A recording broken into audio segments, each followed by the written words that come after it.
अस्सलाम वालेकुम, सुबह खैर। कैसे हैं आप सब लोग? ठीक ठाक हैं? अच्छा जनाब, ठीक ठाक रहना बड़ा ज़रूरी है क्योंकि वीकेंड है। वीकेंड की जो वाइब्स होती हैं वो बिल्कुल डिफरेंट होती हैं और बिल्कुल अलग होती हैं। अच्छा, अब क्या होता है कि इस दिन आपको अपने बड़े सारे काम प्लान करने होते हैं। इस दिन आप ये सोच रहे होते हैं कि जल्दी जल्दी आप सारे काम प्लान कर लें ताकि आप घूमने फिरने जाएंगे। लेकिन ट्रैवल करना, घूमना फिरना बड़ा ज़रूरी है। अच्छा, वीकेंड पे अगर आपको लगता है कि गेस्ट आपके घर आ रहे हैं, क्योंकि ये होता है ना कि हर वीकेंड आपको पता चल जाता है कि आपके घर कोई मेहमान आने वाला है या आप कहीं जाने वाले हैं, या कुछ सडन भी ऐसा होता है कि मेहमान आपके यहाँ आ जाते हैं। अचानक से आप कहते हैं अच्छा इनका तो आइडिया ही नहीं था लेकिन ये गेस्ट आ गए।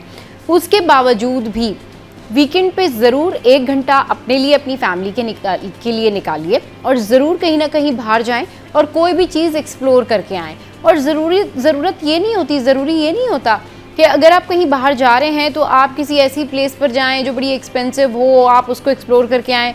जब आप अपनी फैमिली के साथ हैं ना, तो आप कहीं भी जाते हैं तो आप इंजॉय करते हैं, आप कहीं भी जाते हैं तो आप रिलैक्स फील करते हैं। तो अगर आप बाहर जाना चाहते हैं और बहुत ऐसी जगह पे नहीं जा पा रहे हैं, ट्रैफिक जैम है, ऑल देर हो गई है, तो आइसक्रीम खाने चले जाएं। लेकिन ज़रूर वीकेंड पे बाहर जाइए, एंजॉय कीजिए, कुछ ना कुछ एक्सप्लोर कीजिए, सैर व तफरी ज़रूर कीजिए। और अगर आप कहीं जाते हैं, अगर आप किसी हिस्टोरिक प्लेस पे जा रहे हैं, घर से दूर कहीं जा रहे हैं, तो ज़रूर उसके बारे में जानिए, पढ़िए, आपको बहुत फ़ायदा होगा। और आपको पता चलेगा कि कराची में, स्पेशली हम कराची में रहते हैं तो कराची की बात करिए, और जो लोग जिन जिन सिटीज़ में रहते हैं वहाँ पर क्या कुछ है, कितना कुछ है। चलिए जी, और आगे बढ़ते हैं। अब बात कर लेते हैं हम कि जी स्टूडेंट लाइफ। जब स्टूडेंट लाइफ के बारे में बात हो रही होती है ना, तो स्टूडेंट लाइफ हर किसी ने गुजारी होती है और कुछ लोग इस फेज से गुजर रहे हैं। स्टूडेंट लाइफ, चाहे आप कराची में हो या आप लाहौर में हो, पूरे पाकिस्तान में आप किसी भी सिटी में हो, ये बड़े गोल्डन डेज़ होते हैं। ये बड़ी ज़बरदस्त आपकी लाइफ होती है जिसमें आपने सिर्फ पढ़ना होता है, या फिर कुछ लोग साइड में कुछ बिज़नेस भी कर रहे होते हैं, कुछ काम भी कर रहे होते हैं, कोई ऑनलाइन चीज़ें भी कर रहे होते हैं, पढ़ाई के साथ साथ कुछ ट्यूशन भी पढ़ा रहे होते हैं, कुछ और भी काम कर रहे होते हैं। लेकिन ये जो गोल्डन टाइम है ना, ये बड़ा ज़बरदस्त होता है, ये बड़ा आपका ब्रेन बिल्डिंग का टाइम होता है। अब जो पाकिस्तान में स्टूडेंट्स हैं वो भी कुछ इस तरह के स्टूडेंट्स होते हैं कि अगर उनको कराची, लाहौर से कराची आना है तो पढ़ने के लिए यहाँ आते हैं, फिर यहाँ पर वो हॉस्टल्स वगैरह में रहते हैं। और कराची से अगर किसी ने जाना है इस्लामाबाद की साइड पर, कराची से अगर किसी ने जाना है पंजाब साइड पर, या कराची से अगर किसी ने आगे जाना है तो वो भी इसी तरीके से हॉस्टल्स में रहती हैं। और स्पेशली बोर्डिंग स्कूल्स में उनकी लाइफ एक अलग लाइफ होती है। लेकिन स्टूडेंट लाइफ बड़ी ज़बरदस्त होती है। ऐसी एक स्टूडेंट हैं जिन्होंने हमें ज्वाइन किया है, उनसे बात करेंगे। इनका नाम है सबाहत मसरूर। अच्छा, ये पाकिस्तानी है लेकिन ये रहती हैं रशिया में और आजकल वेकेशंस पे पाकिस्तान आई हुई हैं। तो इनको वेलकम करते हैं शो में, इनसे बात करते हैं। अस्सलाम वालेकुम, गुड मॉर्निंग सबाहत, कैसी हैं आप? Welcome to Pakistan. Thank you so much, good morning to you too. अच्छा सबाहत, ये बताइए कि कैसा लग रहा है पाकिस्तान आके? कितने टाइम बाद आई हैं? वहाँ क्या आपकी जो है रूटीन है? कब गई थी आप वहाँ पर? वहाँ पर सबसे पहले तो मैं गई थी 2024 में। वहाँ मेरा प्रेपरेटरी कोर्स हुआ था, वहाँ पे अपनी ज़बान सिखाते हैं। सो 1 साल मुझे वो लगा था। मैं वापस जो आई हूँ पाकिस्तान, वो पूरे 1 साल बाद आई हूँ। मेरा पूरा 2 सेमेस्टर्स जो मास्टर्स के होते हैं वो करके एंड देन आई मैं। और रूटीन वहाँ पे बहुत हेक्टिक रहता है, मतलब ऐसा लगता है कि सब चीज़ें बहुत फास्ट चल रही हैं। यहाँ पे हमारे पास इतनी हेल्प होती है घर पे काम करने की एंड ऑल दैट, वहाँ कुछ नहीं होता। तो you have to do everything by yourself. तो सुबह उठना, नाश्ता करना एंड देन क्लासेस के लिए जाना, क्लासेस से आना, फिर रूम का करना एंड खाना अपना करना, सब चीज़ें अपनी करनी। तो रूटीन तो बहुत हेक्टिक होती है वहाँ पे। सही, रूटीन आपकी हैक्टिक होती है। अच्छा, ये बताइए कि कंपैरिजन अगर करें, यहाँ आपकी जो स्टूडेंट लाइफ थी, फिर आप रशिया गई, तो किस प्रोग्राम के तहत रशिया गई? क्या आपकी प्रिपरेशंस थी? कौन से आपने एग्ज़ाम्स क्लियर किए, या किसी ट्रैवल एजेंट के थ्रू गई, ताकि जो लोग आपकी तरह वहाँ जाना चाहते हैं, पढ़ना चाहते हैं, उनको भी पता चले कि आपका तरीक़ाकार क्या था, वो हो सकता है वो फॉलो करें और वो भी जा सके। ज़रूर।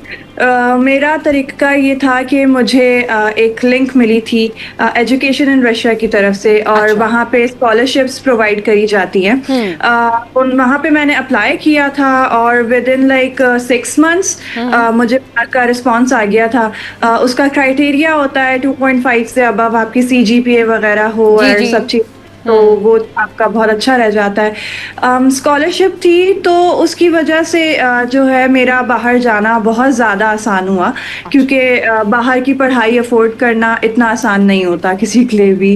बाकी यहाँ से और वहाँ का हम यहाँ आप कौन से कंपैरिज़न, कॉलेज में पढ़ रही थी?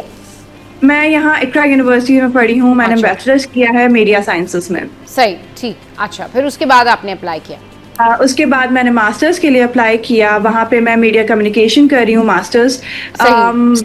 तो एजुकेशन इन रशिया के नाम से देयर इज़ अ वेबसाइट, वहाँ पे आप अपनी इन्फॉर्मेशन फिल कर सकते हैं। There is like 80% chance you can get 100% scholarship on your tuitions. हुँ, तो मैंने वही किया था।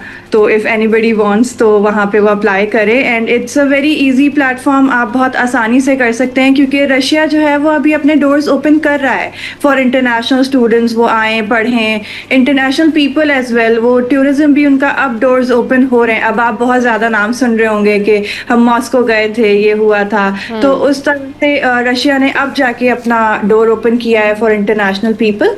तो अगर किसी को अप्लाई करना है, फॉर श्योर उस वेबसाइट से अप्लाई करे, स्कॉलरशिप ले, and then they go there, so it's good. सही। अच्छा, ये बताएँ सबाहत कि जिस तरह से आपने इसका प्रोसेस बताया, ज़ाहिर है बहुत सारे लोग इसको सुनेंगे, फ़ॉलो करेंगे और हो सकता है प्रोसेस भी करें। लाइफ़ कैसी है रशिया की? अब क्योंकि यहाँ पर तो हम ये बात कर रहे होते हैं ना यूजुअली कि कैसे जाएँ, वीज़ा प्रोसेस क्या है, कितना टाइम लगता है। आपने कहा स्कॉलरशिप पे गए तो ज़ाहिर-सी बात है उसमें तो पैसों का फिर उस तरह से नहीं होता। अब नहीं वहाँ होता। पर आपकी लाइफ़ कैसी है? क्या सजेशन आपकी है? क्या सजेस्ट करेंगी आप इन योर सजेस्टिव वे कि भई आना चाहिए, नहीं आना चाहिए? लड़कियाँ वहाँ आसानी से रह सकती हैं, नहीं रह सकती हैं? बहुत टफ लाइफ़ है, जॉब भी करनी पड़ रही है, अपनी भी चीज़ें सारी देखनी पड़ रही हैं। सो यू नो एक्सपीरियंस कैसा है? मेरा एक्सपीरियंस बहुत अच्छा रहा है, सही। क्योंकि रशिया में जो है सेफ्टी, अगर आप देखें लड़कियों की कि आप रह सकते हैं या नहीं रह सकते, तो वहाँ पे लड़कियों के लिए रूल्स बहुत स्ट्रिक्ट हैं। हुँ, लाइक अगर आपने बोल भी दिया ना वहाँ पे कि आपके साथ ये हुआ है, तो वो सेकंड्स भी नहीं लेंगे सोचने के लिए कि हुआ है कि नहीं हुआ है। लड़की ने कह दिया हुआ है तो हुआ है। तो ओह! ये बड़ी अच्छी सेफ्टी बात है कि इंसान की बात की इतनी वैल्यू होनी चाहिए कि अगर किसी फीमेल ने किसी बात के लिए कुछ कहा है, तो उसके ऊपर फ़ोकस करके सोचें कि हाँ, अगर इसने इस हद तक ये बात की है, तो कुछ ना कुछ हुआ होगा, कोई ना कोई कुछ हुआ प्रॉब्लम होगा। होगी। यस, हाँ, बिल्कुल। एग्जैक्टली हाँ। तो वहाँ पे रूल्स बहुत अच्छे हैं फॉर हुँ, फॉरेनर्स भी, मतलब उन्होंने कोई डिवाइड नहीं किया हुआ कि आप फॉरेनर हो तो हम आपका नहीं सुनेंगे या कुछ भी। हुँ, उनके वुमेन्स के जो राइट्स हैं वो सब पे होते हैं, मतलब वहाँ के लोग हैं, रशियंस हैं या हम हैं, कोई भी है, वो सब पे आते हैं। अगर हमने बोल दिया कि ऐसा कुछ है तो ऐसा कुछ है।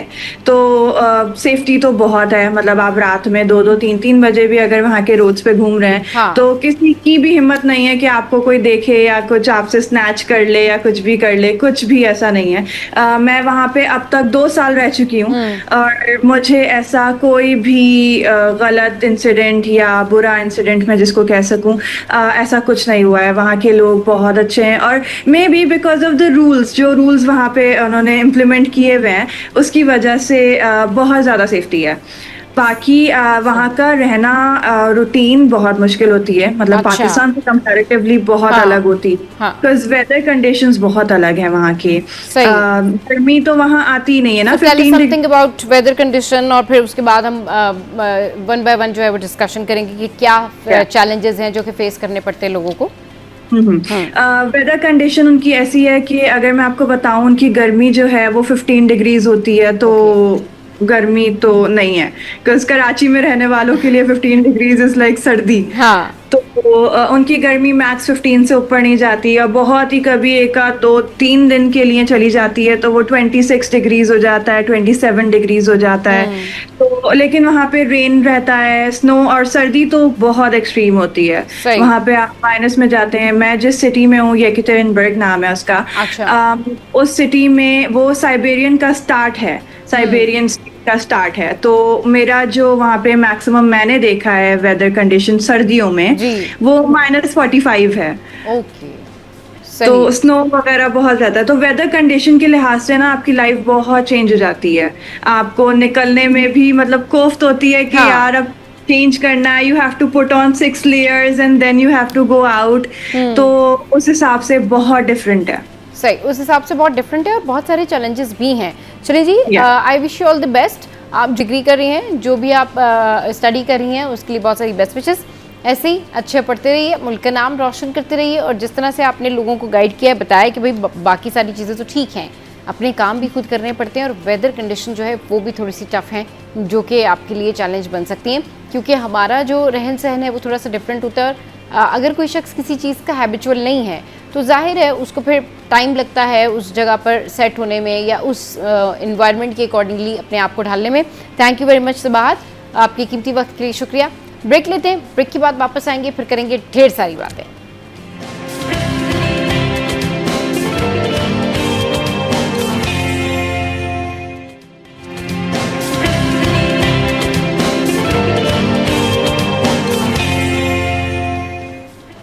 Welcome back. अब कुछ बात कर लेते हैं स्टूडेंट वीज़ा से रिलेटेड, अब कुछ बात कर लेते हैं विजिट वीज़ा से रिलेटेड। अच्छा, जब हम स्टूडेंट वीज़ा के वाले से बात करते हैं ना, तो हमारी कोशिश होती है कि हम आपको पूरा सारा जो है वो बताएं कि क्या प्रोसेस होता है, किस तरह स्टूडेंट अप्लाई कर सकते हैं। और अभी इससे पहले जिन स्टूडेंट से हमने आपको मिलवाया तो मकसद यही था कि न सिर्फ ये कि हम आपको ये बताएं कि आप बाहर कैसे जा सकते हैं, लेकिन जब आप बाहर जाते हैं तो आप क्या एक्सपीरियंस करते हैं। इसके लिए सबाहत ने हमें ज्वाइन किया था, और अब आप विज़िट वीज़ा जो है वो कैसे हासिल कर सकते हैं, शेंगन जो है आप कैसे जा सकते हैं और उसकी क्या रिक्वायरमेंट्स है, इस पर बात करने के लिए हमारे साथ मिनाम रज़ा जो हैं वो मौजूद हैं, ट्रैवल एक्सपर्ट हैं। उनको शो में वेलकम करते हैं। अस्सलाम वालेकुम मिनाम साहब, कैसे हैं आप? ठीक हैं? वालेकुम सलाम, अल्हम्दुलिल्लाह मैं ठीक। सब आप कैसी हैं? मैं बिल्कुल ठीक ठाक। ये बताइए मिनाम साहब कि शेंजन का जो वीज़ा है, विज़िट वीज़ा, वो कैसे हासिल किया जाए और फैमिलीज़ किस तरह से जा सकती हैं? शेंजन वीज़ा वैसे तो बहुत ही इजी है यूँ समझ लें, बट पाकिस्तानियों के लिए थोड़ी सी कॉम्प्लिकेशंस ये हैं कि पहले उन्हें ट्रैवल हिस्ट्री बनानी पड़ती है और स्टेटमेंट, ये सब चीज़ें रिक्वायर्ड होती हैं। देन उसका पूरा प्रोसेस है, अपॉइंटमेंट है, फिर उसके थ्रू आप इजीली शेंजन वीज़ा हासिल कर सकते हैं। सही। अच्छा, और बहुत ही मिनिमम सी फीस है, इतनी कोई ज़्यादा फीस भी नहीं है कि आप लाइक एक शेंजन वीज़ा है जिसके थ्रू आप 29 कंट्रीज ट्रैवल कर सकते हैं, और जस्ट एक वीज़ा लेना है और आपने इतनी ज़्यादा वीज़ा की कोई ज़रूरत भी नहीं है। तो बहुत ही इजी वीज़ा है, जस्ट स्टेटमेंट चाहिए आपकी और ट्रैवल हिस्ट्री थोड़ी बहुत होनी चाहिए। ठीक है, ट्रैवल हिस्ट्री होनी चाहिए और आपकी स्टेटमेंट जो है वो होनी चाहिए लाजमी। अच्छा, ये बताएं, शेंजन वीज़ा जिस तरीके से आपने बताया कि आप 29 कंट्रीज़ में ट्रैवल कर सकते हैं, शेंजन वीज़ा पे अगर विज़िट पे कोई जा रही है, फैमिली जा रही है, बंदा जा रहा है, कोई भी एक शख्स अकेले ही जा रहा है, फ़ायदे क्या हैं? ये तो डिपेंड करता है ना कि आपका पर्पस ऑफ विजिट क्या है। यूजुअली जो पाकिस्तान से ट्रैवल कर रहे होते हैं उनका पर्पस होता है विजिट करना। अब वहाँ पे एम्स्टर्डम जाना है, आपने इटली जाना है, अब डिपेंड करता है आप किस स्टेट पर जा रहे हैं। हाँ। और बेनिफिट्स तो हमें खुद ही पता होंगे ना कि आप किस पर्पस के लिए जा रहे हैं। यूजुअली जो हम लोग डील करते हैं वो विजिट वीज़ा डील करते हैं। सही, जो अच्छा विजिट वीज़ा डील करते हैं, राइट, आप विजिट वीज़ा डील करते हैं। बट अब अगर लोग कोई भी किसी भी पर्पस के लिए जाना चाहता है कि शेंजन जाके तो मैं बाकी कंट्रीज़ में जा सकता हूँ या जा सकती हूँ, जॉब्स ले सकती हूँ, वहाँ पर जाके मज़ीद स्टडी प्लान देख सकती हूँ, या वहाँ से विजिट करने के चांसेस आगे ज़्यादा हैं, तो उसके फ़ायदे बताइए ना मिनाम साहब। अच्छा, ये देखें, पहले मैं आपको ये क्लियर कर दूं, ये जो शेंगन वीज़ा है ये होता है basically visit visa, tourist visa. Right. इसके ऊपर तो आप वर्क कर सकते हैं ना स्टडी कर सकते हैं। अच्छा। आप वहाँ पे सर्चिंग कर सकते हैं, उसके बाद वहाँ पे आप प्रॉपर एक वीज़ा लें, उसके थ्रू आप जितनी भी सारी चीज़ें हैं वो कर सकते हैं, क्योंकि इसके ऊपर वर्क भी अलाउड नहीं होता है आपको, और ना ही स्टडी अलाउड होती है, क्योंकि स्टडी वीज़ा की कैटेगरी अलग है। हम जो अभी बात कर रहे हैं वो बात कर रहे हैं टूरिस्ट वीज़ा की। जी जी बिल्कुल, विजिट वीज़ा की, बिल्कुल। अब उसके लिए मैं आपको लेना कैसे है उसका तरीका बता देता हूँ। Sure. उसका तरीका ये है कि हमारे पास काफ़ी सारे मैसेजेस आ रहे होते हैं कि हमारा पासपोर्ट जो फ्रेश है। हाँ। अब फ्रेश पासपोर्ट के ऊपर बहुत ही कम चांसेस हैं, खास तौर पे शेंजन वीज़ा लगने के। ज़्यादातर आपके जो रिजेक्शन के चांसेस हैं, अगर आपकी ट्रैवल हिस्ट्री नहीं है, आपके पास स्टेटमेंट नहीं है, तो इसका आसान सा हल ये है कि ज़्यादातर लोग जो है इस वीज़ा के लिए 40-40, 50-50 लाख रुपए दे रहे होते हैं कि उनका शेंजन वीज़ा लग जाए, जिसकी कॉस्ट जस्ट 30,000 रुपीज़ है। इतनी ज़्यादा कॉस्ट नहीं है। अगर आप यही कॉस्ट जो आप दूसरे एजेंट्स को दे रहे होते हैं 40 लाख 50 लाख रुपए अगर वही आप अपने ऊपर लगा लें तो काफी बेहतर नहीं है कि आपने ट्रैवल हिस्ट्री करी और आप वहां पे एंजॉय कर कर आ रहे हैं, लाइक 3 या 4 कंट्रीज आपने ट्रैवल कर लिया, उसके बाद जो उसका प्रॉपर लीगल प्रोसेस है उसके थ्रू आप वीजा अप्लाई करें और इजीली जाएं। फार बेटर है कि आप 40 लाख रुपए 50 लाख रुपए किसी ऐसी जगह दें जहां पर आपको पता भी नहीं है कि वीजा आपको मिलेगा या नहीं मिलेगा। डायरेक्ट आप कॉन्सुलेट के थ्रू वीजा अप्लाई करें और इजीली अपना शेंजन वीजा हासिल करें। सही, बिल्कुल। अच्छा, ये तो आपने बता दिया शेंजन वीज़ा। मज़ीद और कौन कौन सी कंट्रीज़ हैं जहाँ के विज़िट वीज़ा आसानी से मिल जाते हैं, स्पेशली टूरिस्ट वीज़ा, टूरिज़्म से रिलेटेड? अब टूरिज़्म से रिलेटेड भी देयर आर सेवरल कंट्रीज़ जहाँ पर आप जा सकते हैं और वीज़ा हासिल कर सकते हैं, मगर लोगों को प्रॉब्लम ये आती है कि जी बजट कम है और बैंक स्टेटमेंट जो है शायद उतना मेंटेन नहीं है जितनी की रिक्वायरमेंट है, तो क्या करें फिर?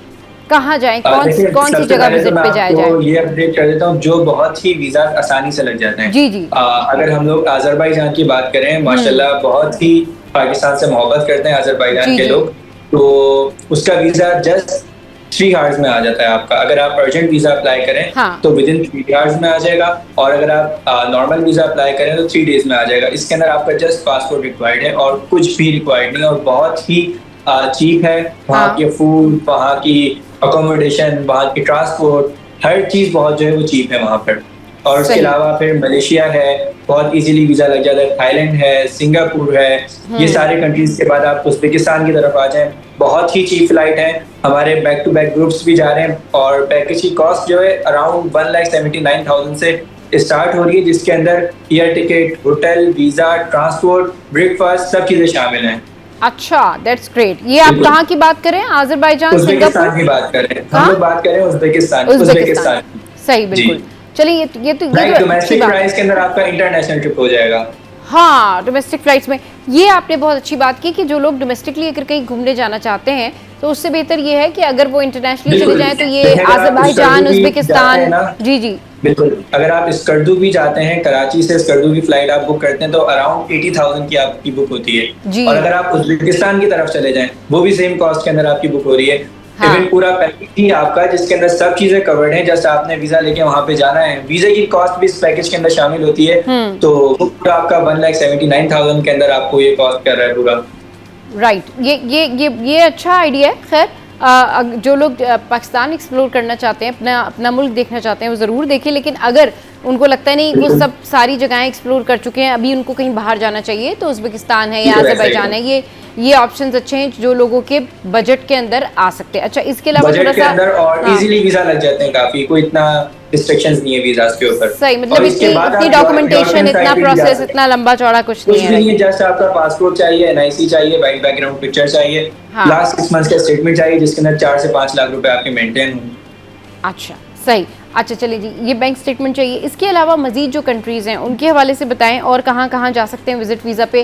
फैमिली वीज़ा जो है वो कितनी जल्दी मिल जाता है? अगर कोई अकेले विजिट पे जाना चाह रहा है, अगर कोई यूरोप के विजिट पे जाना चाह रहा है, कोई दुबई जाना चाहता है, तो फ्रांस जाना चाहते हैं, तो क्या करें विजिट वीज़ा के लिए? क्या रिक्वायरमेंट्स हैं? वीजा तो अभी फिलहाल खुशखबरी है कि दुबई के वीजा स्टार्ट हो चुके हैं। अब दुबई के अंदर भी आपके पास काफी सारी कैटेगरीज हैं, 1 मंथ विजिट वीजा, 2 मंथ्स वाला, और उसके अलावा 5 ईयर मल्टीपल वीजा, जिसके अंदर आप मल्टीपल टाइम एंट्रीज कर सकते हैं। अगर आप बिजनेसमैन हैं और आपके मल्टीपल विजिट्स होते हैं दुबई के, तो आप अप्लाई कर सकते हैं 5 ईयर मल्टीपल वीजा, जो कि बहुत ही आसानी से लग जाता है पाकिस्तानियों का। 3,000 सिक्योरिटी डिपॉजिट है, 850 दिरहम वीजा फीस है, और अराउंड 250 AED का इंश्योरेंस आता है। सही, बिल्कुल ठीक कह रहे हैं। इसके थ्रू आप 5 ईयर मल्टीपल वीजा अप्लाई कर सकते हैं। राइट। अच्छा, अब जो है वो ये बताइए कि ये आपने सारे वीज़ास के हवाले से बता दिया, लोगों को जब वो विजिट वीज़ा पे जाते हैं तो क्या बाकी जो कंट्रीज़ हैं उनके वीज़ा आसानी से लग जाते हैं? ऐसा कहते हैं कि जी ठीक है, अगर आपने किसी बड़ी कंट्री का वीज़ा लगवाना है तो पहले आपके पास अगर इंटरनेशनली और वीज़ास लगे हुए हों तो ज़्यादा आसानी होती है। Is that true? बिल्कुल ऐसा ही है कि अगर आपकी छोटी छोटी countries like Singapore, Thailand, Malaysia, Azerbaijan, ये सारे कंट्रीज आपने कवर कर लिए, 4 से 5 कंट्रीज हैं ये आपने कवर कर लिए। बल्कि हम लोग जस्ट फॉर ट्रैवल हिस्ट्री हम लोग पैकेजेस लॉन्च करते हैं कि आप ट्रैवल हिस्ट्री बनाएं, देन आप यूरोपियन साइड पे जाएं, ताकि आपके पैसों की बचत हो, पैसे जाया ना करें अपने।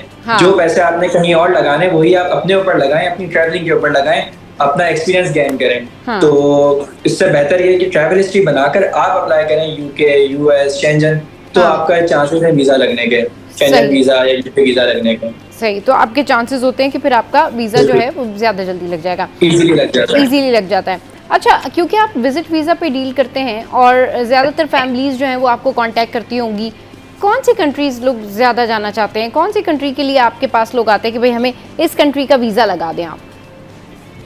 देखिए अभी तो फिलहाल जो हमारे पास ट्रैफिक आ रहा है वो है मलेशिया का, क्योंकि जून जुलाई चल रहा है और इजीली वीजा जो है ना वो इन सारे कंट्रीज का मिल जाता है। अब किसी ने अगर आगे की प्लानिंग है किसी की, आफ्टर 2 मंथ्स 3 मंथ्स, तो हमारे पास लोग आते हैं, वो शेंजन की तरफ जाते हैं। लेकिन किसी ने इमीडिएटली ट्रैवल करना है तो हमारे पास ऑप्शंस होते हैं अजरबैजान का, उज़्बेकिस्तान का, सिंगापुर का, थाईलैंड, मलेशिया और टर्की का ऑप्शन है। 15 डेज में वीजा आ जाता है टर्की का। सही, तो ये अच्छे ऑप्शंस हैं। अच्छा, जो लोग और टर्की उसके पे अलावा जाते हैं काफी सारे विजिट कंट्रीज के ऐसे लिए, हैं, काफी सारे कंट्रीज ऐसे हैं जो ऑन अराइवल हैं, जैसा कि आपका नेपाल है, कतर राइट नाउ सस्पेंडेड है, उसके अलावा मालदीव्स है।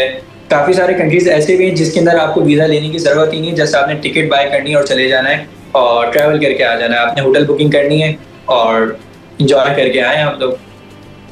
चले मिनाम, बिल्कुल डिस्कशन करते हैं, ये डिस्कशन थोड़ा सा आगे बढ़ाते हैं, लेकिन ब्रेक लेते हैं, ब्रेक के बाद वापस आते हैं।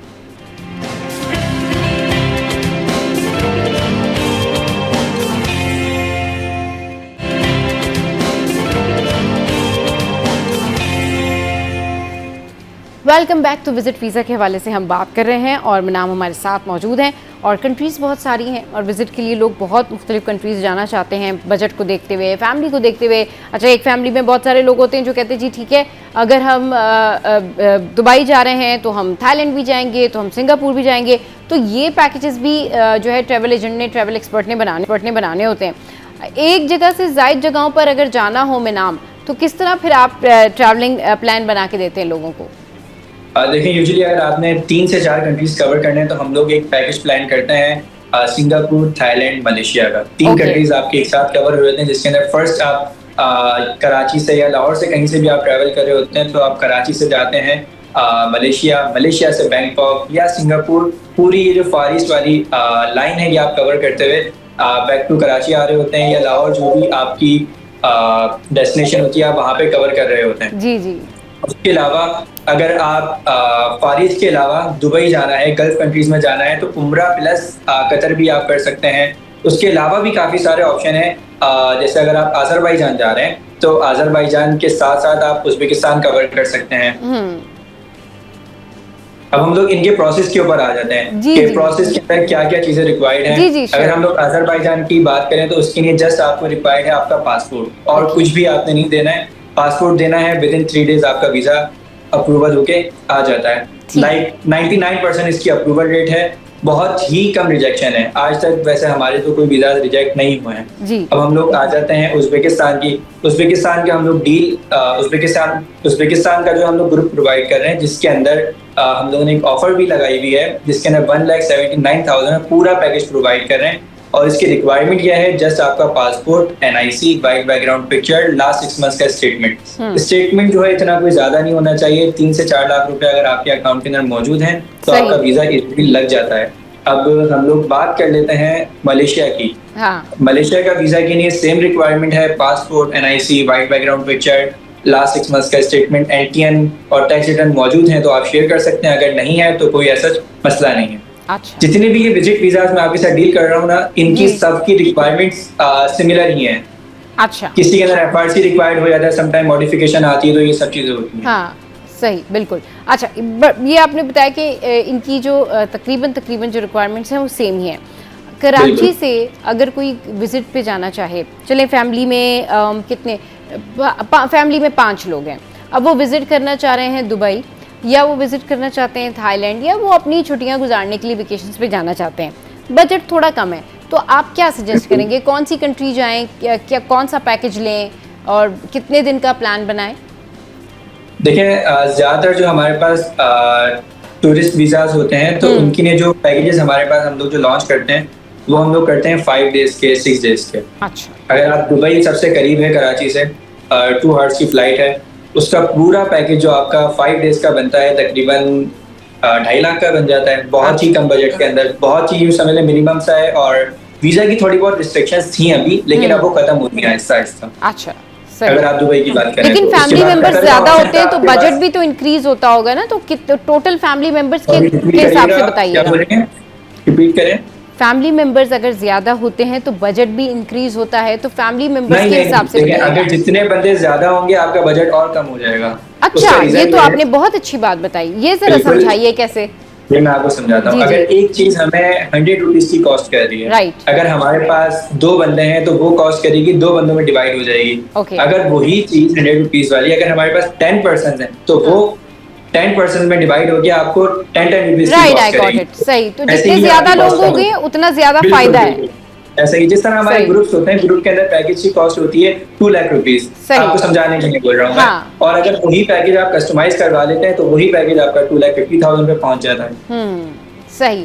तो ये भी बेहतर रहता है कि अगर आप ट्रिप्स पे जा रहे हैं, अगर आप ग्रुप्स के साथ जा रहे हैं तो वो ज्यादा आपको बिल्कुल। इकोनॉमिकल पड़ता है, राइट? ग्रुप के साथ जाने में आपको बेनिफिट ये है कि आपका इमिग्रेशन और उसके अलावा जितने भी मामलात हैं आपके होटल हाँ। क्या चेकिंग, ये सब चीजें जो है टाइम टू टाइम हो रही होती है। कस्टमाइज के अंदर भी इसी तरह होता है, लेकिन ग्रुप के अंदर आपके साथ एक ग्रुप लीडर होता है जो आपको हर चीज गाइड कर रहा होता है, तो आपको अच्छा। किसी चीज की टेंशन नहीं होती है। सही। तो वो लोग आपके पास आते हैं, फिर आप उन सबका मिलके एक ग्रुप बनाते हैं, फिर ग्रुप की सूरत बिल्कुल। पे लोग जा रहे होते हैं। बिल्कुल, मंथली बेसिस पे हमारे हर एक हाँ। कंट्री का ग्रुप जाता है। अच्छा। ज्यादातर जो हमारे पास ट्रैफिक है, मैंने आपको जैसे पहले जी, भी जी, बताया, Singapore, Thailand, Malaysia, Azerbaijan, Uzbekistan और उसके अलावा उम्रा का है हमारे पास। कि अच्छा, उम्रा के भी हमारे ग्रुप जा रहे होते हैं। अच्छा, अच्छा, अच्छा। उम्रा के लिए भी जा रहे होते हैं आपके पास से ग्रुप्स? बिल्कुल। सही। अच्छा, ये बताएं कि अभी तक आपके अपने पर्सनल एक्सपीरियंस में सबसे एक जो है ना कहना चाहिए कि लोगों की बजट के अंदर आ जाए, सबसे इकोनॉमिकल ट्रिप कौन सा रहा? आपने किस ग्रुप को विजिट कराया, उसने आपको बताया हो कि दैट वाज अमेजिंग और कम पैसों में जो है बहुत ठीक ठाक हमने सैरो तफरी कर ली, घूम फिर बिलीव नहीं करेंगी, हाँ। हम लोगों ने एक पैकेज लॉन्च किया था 1,45,000 रुपीज का। सीरियसली? बिल्कुल। अच्छा। 1,45,000 में लाइक लोग बोल रहे थे, ये लोग समझ में नहीं आ रहा है कि आपने लॉन्च कैसे कर दिया ये वाला पैकेज। हाँ। हम लोगों ने रिसेंटली कतर का वीजा जब ऑन अराइवल था तो हम लोगों ने पैकेजेस लॉन्च करे थे, हाँ। ग्रुप पैकेजेस, जिसकी कॉस्ट हम लोगों ने स्टार्ट करी थी 145 से, जिसके अंदर सब चीजें शामिल थी। हाँ। अच्छा, एक और बात पे आप हो सकता है बिलीव ना करें, 5 स्टार होटल भी हम लोगों ने दिया था। उसके अच्छा? बाद लग्जरी ट्रांसपोर्ट भी हम लोगों ने उनको प्रोवाइड ये किया। कैसे किया आमिनाम आपने? ये हम कैसे लोगों ने किया? बहुत ही यूं समझ लें कि हम लोगों ने नेट टू नेट प्रोवाइड किया था। इसके अलावा अभी भी, अच्छा ये तो 6 महीने पहले की बात है ना, जब वॉर सिचुएशन ये नहीं थी। जी। अभी भी यूं समझ लें आफ्टर वॉर फ्यूल की प्राइसेस हाई हो गई हैं, इन सब चीजों के बाद भी हम लोग उज्बेकिस्तान का पैकेज 1,79,000 में ऑफर कर रहे हैं, जिसके अंदर 5 स्टार होटल है, ब्रेकफास्ट भी है, 5 डेज ब्रेकफास्ट भी प्रोवाइड कर रहे हैं हम लोग, एयर टिकट भी प्रोवाइड कर रहे हैं, return air ticket, hotel, visa, transport और सिटी टूर भी प्रोवाइड कर रहे हैं। That's great. ये बताइए कि सबसे कम बजट वाली आपके पास डील कौन सी है? सबसे कम बजट वाला पैकेज कौन सा है? जैसे मैंने आपको बताया ना, उज्बेकिस्तान अच्छा। सबसे लोएस्ट है, उसके बाद 179 अच्छा, अभी है, मतलब अभी स्टिल बिल्कुल स्टिल अवेलेबल है। 17 जुलाई को मैं एक और ग्रुप लेकर जा रहा हूँ। हाँ। उसके अलावा 11 अगस्त को एक और ग्रुप जाएगा। अच्छा। एवरी मंथ हमारे हर कंट्री का एक ग्रुप होता है। सही। और कितने दिन के ट्रिप्स होते हैं? 5 डेज उम्रा के ऊपर आ जाते हैं तो वो 10 डेज, 15 डेज, 20 डेज। हाँ। उसके अलावा जो हॉलीडेज पैकेजेस होते हैं वो होते हैं 5 डेज के, 6 डेज के, 4 डेज के, इस तरह। अब अगर अच्छा। आपने डेज अपने बढ़ाने हैं तो फिर आप कस्टमाइज पैकेजेस बनवा सकते हैं। अच्छा, अच्छा, फिर वो पैकेजेस अपने हिसाब से बन जाते हैं। अच्छा, बिल्कुल। और फैमिलीज किस तरह से कांटेक्ट करती हैं? फैमिलीज में मतलब ज्यादातर बच्चे होते हैं या क्या, मतलब जो फैमिलीज कांटेक्ट करती हैं ज्यादातर कहाँ हमारे जाने पास के लिए जो- कहती हैं? अच्छा, ज्यादातर हमारे पास जो कांटेक्ट करते हैं वो हाउसवाइफ होती हैं या कोई बिजनेसमैन होते हैं, वो कांटेक्ट करते हैं। और ज्यादातर जो क्यूरीज आ रही होती हैं वो इन्हीं कंट्रीज की आ रही होती हैं, क्योंकि वीजा इजीली लग जाते हैं। अच्छा। उसके बाद अगर किसी की ट्रैवल हिस्ट्री होती है तो हम लोग उसको सजेस्ट कर देते हैं शेंजन जोन की तरफ या यूके की तरफ, इस तरह। और बैंक स्टेटमेंट अगर कितना कोई- होना चाहिए इनके लिए? किस कंट्री के लिए? किसी भी कंट्री के लिए एक मिनिमम नॉर्मल बैंक स्टेटमेंट कितना होना चाहिए? अगर हम लोग यूके की बात करें तो यूके के लिए आपको बैंक स्टेटमेंट अगर आपके अकाउंट के अंदर 40,000 भी है ना तो आपका वीजा लग जाएगा। अच्छा। ये इंटरेस्टिंग, मैं आपको एक बात बता रहा हूँ, हमारे काफी सारे क्लाइंट्स हैं जिनका अकाउंट के अंदर 20,000, 40,000 था और उनका वीजा लग गया। उसका रीजन ये है, एक तो उनकी ट्रैवल हिस्ट्री थी, हाँ। दूसरा उनका अकाउंट जो है प्रॉपर मेंटेन हुआ था। अगर आपका अकाउंट मेंटेन है हाँ। तो यूके वीजा आपका इजीली लग जाता है। अच्छा, ये जो है सिर्फ मैं यूके वीजा की नहीं बता रहा हूँ हाँ। कि आपका अगर 40,000 भी है और अकाउंट मेंटेन है तो आपका वीजा लग जाएगा। अब हम लोग दूसरी तरफ आ जाते हैं, हाँ। शेंजन जोन की तरफ। उसके लिए आपको अकाउंट के अंदर बैलेंस भी चाहिए, ट्रैवल हिस्ट्री भी चाहिए, सब चीजें चाहिए। हाँ, बिल्कुल सही कह रहे हैं कि वो और अगर सबसे इजीली वीजा की अगर आप मुझसे पूछे ना तो हाँ। सबसे आसान वीजा यूएस का वीजा है। उसके लिए आपको स्टेटमेंट भी नहीं चाहिए। कहाँ का वीजा? सॉरी, यूएस वीजा है सबसे यूएस का आसान वीजा। वीजा। अच्छा, ओके। बिल्कुल। वो किस तरह से प्रोसेस होता है? जस्ट आपने एक फॉर्म फिल करना है और इंटरव्यू के लिए जाना है। आपने ना आपका स्टेटमेंट चाहिए, ना आपकी ट्रैवल हिस्ट्री चाहिए। काफी सारे ऐसे पैसेंजर्स हैं जिन्होंने कभी पाकिस्तान से बाहर कदम नहीं रखा, उनका यूएस वीजा लगा हुआ है। अच्छा, दैट्स ग्रेट। बिल्कुल। तो ये कैसे होता है? ये जरा बताएं, इसके लिए क्या देखिए, मतलब? यूएस वीजा डिपेंड करता है आपके इंटरव्यू के ऊपर। हाँ। जब आप इंटरव्यू के लिए जाते हैं वहां पे आपसे इंटरव्यू होता है। अगर आप वो एक पास कर लेते हैं तो आपका उस टाइम करके दे देते हैं वो फौरन ही। अच्छा। यानी आपका पासपोर्ट रख लेते हैं वो। सही। और पासपोर्ट रख कितने लिया तो दिन का समझ लें वीजा आपका होता है? लग गया। 5 इयर्स का वीजा होता है। अच्छा, मल्टीपल वीजा 5 इयर्स का। राइट। ज्यादातर जर्नलिस्ट वगैरह और बाकी जो लोग हैं वो बिल्कुल। अप्लाई कर रहे होते हैं इसके ऊपर। राइट। हाँ, बिल्कुल। अच्छा, ये बताएं इनाम कि जहाँ पर हम पैकेजेस के हवाले से बात कर रहे हैं, तो अब जो क्या होता है कि जो कपल्स वगैरह भी जा रहे होते हैं, जिनकी नई शादी हुई होती है, वो लोग भी जा रहे होते हैं, उनके लिए क्या आपके पास पैकेज होता है ब्राइड ग्रूम के लिए? अच्छा, खास तौर पे हम लोग कपल्स को तो 10% डिस्काउंट देते हैं। अरे वाह भाई, अच्छा।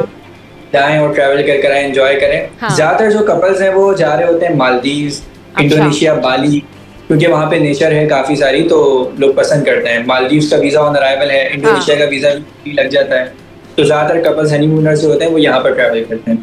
ट्रैवलिंग करते हैं। चलिए जी, थैंक यू वेरी मच मिनाम फॉर योर प्रीशियस। जबरदस्त बात हुई और बहुत सारी इन्फॉर्मेशन आज हमें पता चली सिर्फ विजिट वीज़ा के हवाले से कि आप कहाँ पर विजिट पे जा सकते हैं और किस तरीके से अपनी जो वेकेशन है उसको प्लान कर सकते हैं। जहाँ भी जाएं ये देख कर जाएँ कि वो जगह जहाँ आप जाना चाहते हैं वो आपके बजट के ऊपर जो है ना वो भारी नहीं हो, ताकि आप वापस भी आएँ तो आप परेशान ना हो रहे हो। ब्रेक लेते हैं, ब्रेक के बाद वापस आएंगे, फिर करेंगे ढेर सारी बातें।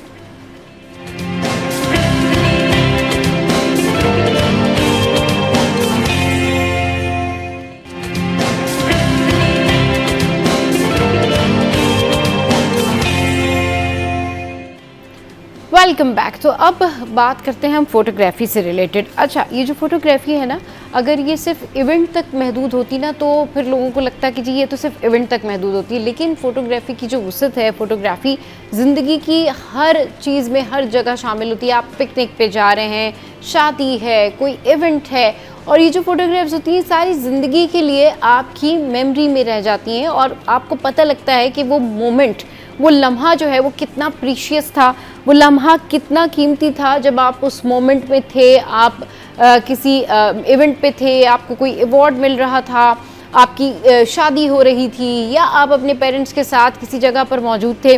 तो इन लम्हों को कैद करने के लिए जो फ़ोटोग्राफ़र होते हैं ना, वो वाकई अगर बेहतरीन और एक्सपर्ट फ़ोटोग्राफ़र हों तो आपकी जो पिक्चर है उसकी क्वालिटी, उसकी वैल्यू दुगनी हो जाती है। और हमारे मुल्क में ऐसे बहुत सारे एक्सपर्ट्स मौजूद हैं, हमारे मुल्क में ऐसे बहुत सारे टैलेंटेड लोग मौजूद हैं। उनमें से आज एक पर्सनालिटी ने हमें ज्वाइन किया है जिनका नाम है इरफान एहसन, जो कि फ़ोटोग्राफ़र हैं और इनके पास सितारा इम्तियाज़ भी है और ये सिविल इंजीनियर भी हैं। इनको शो में वेलकम करते हैं। अस्सलाम वालेकुम sir, welcome to the show. कैसे हैं आप? ठीक ठाक हैं? वालेकुम अस्सलाम, thank you for having me again. अल्हम्दुलिल्लाह। जी बिल्कुल। अच्छा सर, अब क्योंकि हम फोटोग्राफी के हवाले से बात कर रहे हैं और अब जिस तरह से देखा जाए तो ये जो एयर है या ये जो टाइम है, जो एआई का भी टाइम है, इस टाइम पे जब फोटोग्राफी होती है तो लोग बहुत सारे जो हैं वो ये कहने पर मजबूर हो जाते हैं कि जी ये तो एआई होगी। यानी कुछ पिक्चर्स इतनी ज़बरदस्त होती हैं, कुछ वाकई इतनी ज़बरदस्त मेमोरीज होती हैं, मोमेंट होते हैं। तो ये चैलेंजेस अब आपको फेस करने पड़ते होंगे कि जी आपने इतनी ज़बरदस्त पिक्चर खींची है और उसके बाद लोग उसको वहाँ से रिजेंबल करें। तो एक तो चैलेंजेस और दूसरा ट्रेंड। क्या ट्रेंडिंग फ़ोटोग्राफ्स हैं आजकल, किस तरह की स्टाइलिंग है ना, ये भी बताइएगा।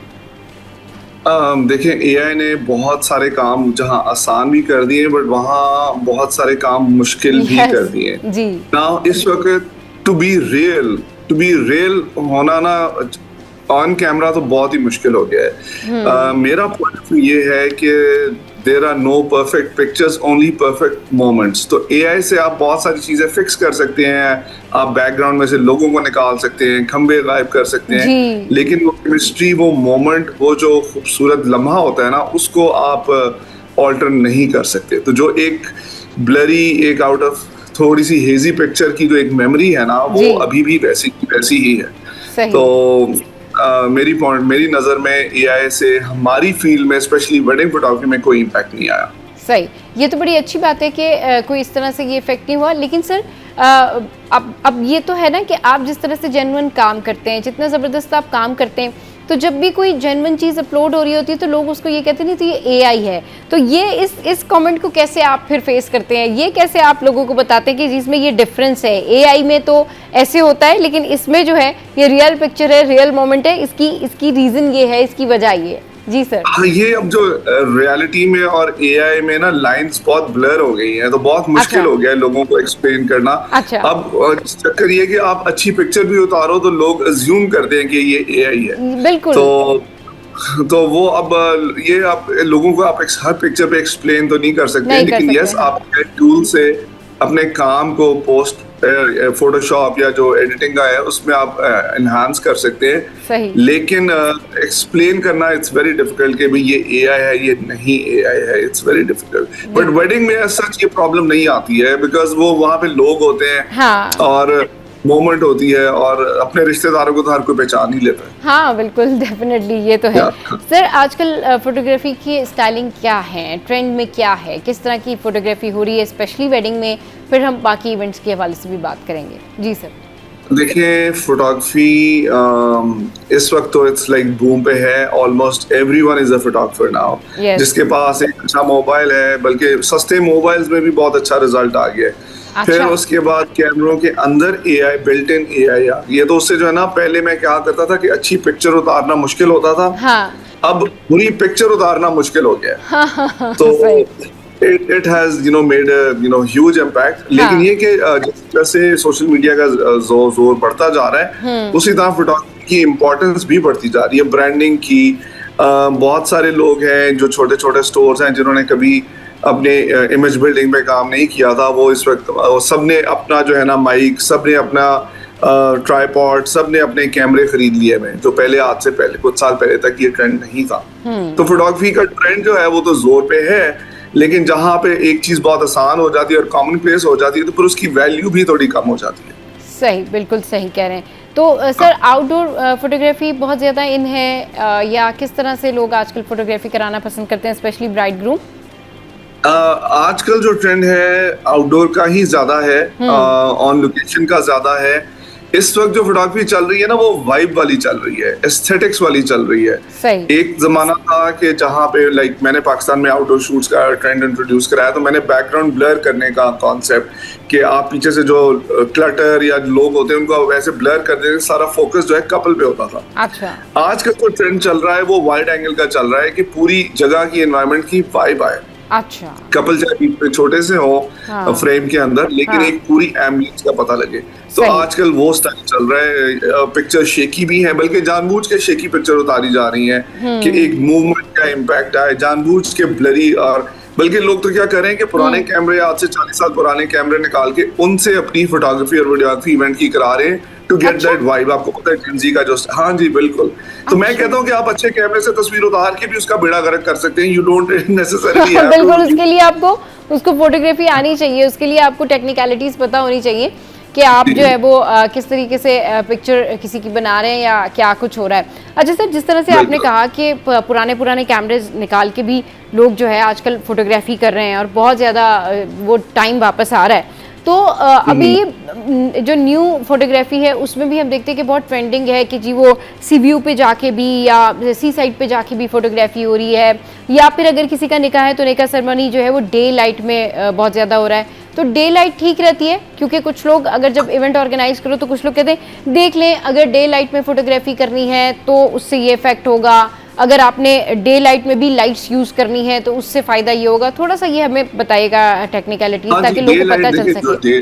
डे लाइट की शूट का तो अपना एक इम्पैक्ट होता है। हाँ। और अगर स्पेशली आप वाइड एंगल फोटोग्राफी करना चाह रहे हैं जहाँ पे आप जगह दिखाना चाह रहे हैं, हाँ। तो अगर लेट्स से आप शाही किले जा रहे हैं, लाहौर फोर्ट जा रहे हैं, तो आप वो रात में तो शूट नहीं करेंगे। अगर करेंगे तो पीछे तो सब अंधेरा आएगा, हाँ। तो वो तो फोर्ट की एलिमेंट ही नहीं आएगी। तो इस तरह की जो शूट्स है या सी व्यू कह ले, अगर आपने पीछे सनसेट दिखाना है या आपने पीछे पाम ट्रीज दिखाने, तो वो डे लाइट में दिखा सकते हैं। तो on location shoots normally day light में ही अच्छी लगती है। बाकी जो इवेंट है, अब एक कॉन्सेप्ट आया हुआ है सन डाउनर, कि आपने इवेंट शुरू करना है अराउंड 4-5 PM और फिर सनसेट आए और फिर शाम तक चले, तो एक ट्रेंड चल पड़ता है। बट डे लाइट इवेंट्स का अपनी एक खूबसूरती है, उसमें तो कोई शक नहीं है। बिल्कुल ठीक कह रहे हैं, उसकी अपनी खूबसूरती। अगर आपने एक देखे ना, एक बहुत महंगा फार्म हाउस रेंट किया हुआ है जहाँ पाम ट्री है और लैंडस्केपिंग है, तो वो दिन के अंदर ही उस खूबसूरती को आप एंजॉय कर सकते हैं। सही।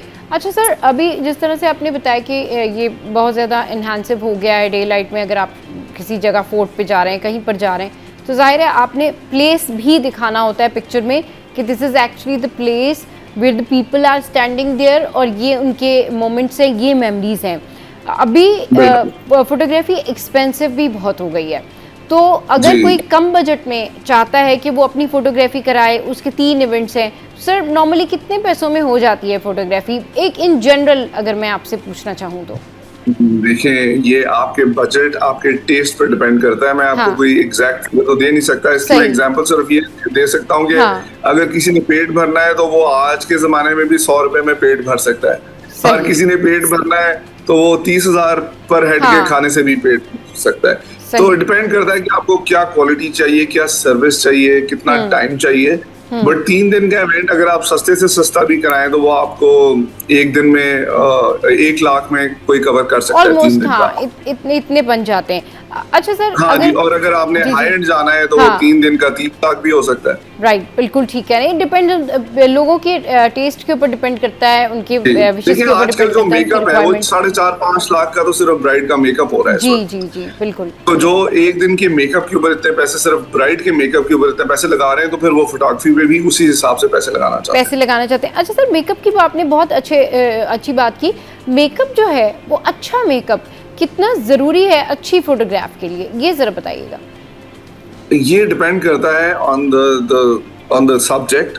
कई जगह होता है कि आपको करेक्टिव मेकअप अप्लाई करना पड़ता है। हाँ। अगर किसी के चीक्स के ऊपर फ्रेकल्स हैं या निशान है, तो good makeup artist will hide that. अच्छा। और एक अच्छा मेकअप आर्टिस्ट है आपके फीचर्स को एनहांस करता है। और कुछ ऐसे मेकअप आर्टिस्ट होते हैं जो आपको एक केक पेस्ट्री बना के बिठा देते हैं। तो डिपेंड करता है कि आपको किस तरह की। आजकल जो है less makeup, no makeup look ज्यादा चल रही है। हाँ। बल्कि अभी मैं एक वेडिंग देख रहा था, केरला की एक वेडिंग थी जिसमें ब्राइड ने ज्वेलरी पहनी ही नहीं। ज्वेलरी पहनी नहीं है, रेड कलर की उसने ड्रेस पहनी हुई है। आई सॉ दैट वीडियो, और वो बहुत एलिगेंट, शी लुक ब्यूटीफुल। वो बहुत एलिगेंट लग रही है और बहुत डिसेंट लग रही है, और उसकी जो चेहरे की खुशी है, जो एक्सप्रेशन है सर, जिस तरह से शूट किया है, जिस ब्राइड का आप जिक्र कर रहे हैं, द वे दे शूटेड हर, बहुत जबरदस्त तरीके से उसको खूबसूरत दिखाया है उसमें, और वो बहुत प्यारी लग रही है। तो ये नेचुरल चीजें बहुत इन है आजकल। Yes exactly. तो आजकल कई ब्राइड्स हैं वो तो फ्रेंड्स ही, जो जेनजी है वो एक दूसरे का मेकअप खुद कर लेते हैं। तो जेनजी ने आके काफी ट्रेंड्स चेंज किए। बिल्कुल सही कह रहे हैं सर। और ये नेचुरल मेकअप और ये जो ये इस तरह के मेकअप चल रहे हैं, जो बहुत ये नेचुरल स्टाइलिंग है ना, ये बहुत ज्यादा इन है। ये सपोर्टिव है फोटोग्राफी के लिए, ये इस पे बहुत बेहतरीन होती है। मेरी नजर में फोटोग्राफी जो है वो should capture the raw moment and emotion.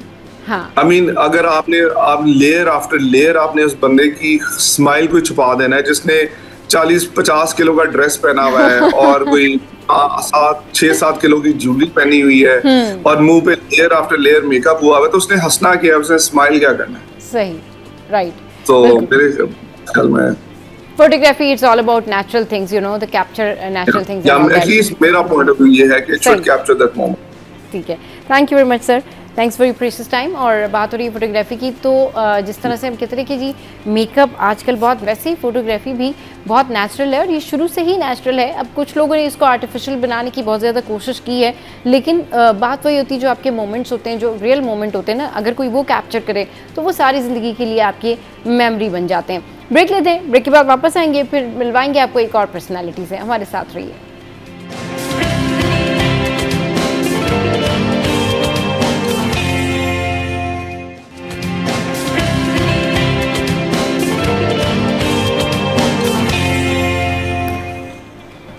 Welcome back. भाई वीकेंड है और ऐसा कैसे हो सकता है कि हम आपको मज़े मज़े की रेसिपीज़ ना बताएं और हमारे साथ शेफ़ ना हो, और वो भी हमारी फेवरेट शेफ़ वजीहा। उनको वेलकम करने से पहले बात कर लेते हैं थोड़ा सा प्रोटीन डाइट के हवाले से। हम प्रोटीन डाइट के हवाले से बहुत ज़्यादा बात करते हैं, जिक्र करते हैं, लेकिन होता कुछ इस तरह से है कि हमें खुद नहीं पता होता कि कौन से ऐसे खाने हैं जिनसे हमें प्रोटीन मिल सकता है। हम ज़्यादा से ज़्यादा ये जानते हैं कि जी ब्रेकफास्ट में हमें अंडे खा लेने हैं, दालें खा लेनी हैं, उसमें प्रोटीन है। लेकिन अगर आपने अपनी प्रोटीन इनटेक अच्छी रखनी है और आपको ये पता करना है कि कौन से फूड में प्रोटीन है और उसको आपने कितना पकाना है और किसके साथ मिला के खाना है जिससे आपको फ़ायदा होगा, तो इसके लिए वजीहा से बात करते हैं। उन्होंने भी ज्वाइन किया है। वजीहा, गुड मॉर्निंग, कैसी हैं आप? गुड मॉर्निंग तबा, मैं बिल्कुल ठीक हूँ, आप कैसी हैं? मैं बिल्कुल ठीक ठाक। लाहौर का मौसम कैसा है? लाहौर का मौसम बहुत अच्छा है। कल रात को ही जो है ना वो तेज बारिश हुई है। अच्छा, वैसे एक बात मैं आपको बताना चाहूँगी कि कराची का मौसम भी काफ़ी अच्छा है और कराची में भी कुछ बारिश के इम्कान हैं। तो अभी हम लोग जो है वो सेम पेज पे हैं कि लाहौर में बारिश हुई है और कराची में कुछ ऐसे बादल आ रहे हैं कि पिछले 2-3 रोज़ से कि बारिश हो सकती है, और अल्लाह करे कि बारिश हो, क्योंकि काफ़ी टाइम से बहुत ज़्यादा गर्मी और heat stroke and all that, तो बहुत गर्मी रही है। एक दो दफ़ा बारिश अगर हो जाएगी तो मेरे ख्याल में मौसम ज़्यादा बेहतर होगा और लोगों को स्किन इन्फेक्शन और डिजीज़ से भी जो है वो उनकी जान छूटेगी, कुछ कम हो जाएंगे। अच्छा जी वजीहा, बात करते हैं प्रोटीन डाइट के हवाले से। अब प्रोटीन मतलब हम लोगों को तो सुपरफिशियली फूड पता है कि अंडे में प्रोटीन है, दालों में प्रोटीन है, अच्छा जी मछली खा ले प्रोटीन है। आप हमें कौन सी ऐसे खाने बनाना सिखा रही हैं जिसमें प्रोटीन है और वो डिलीशियस भी है, यानी मज़ेदार भी हैं, और वो उसके बेनिफिट्स भी हैं?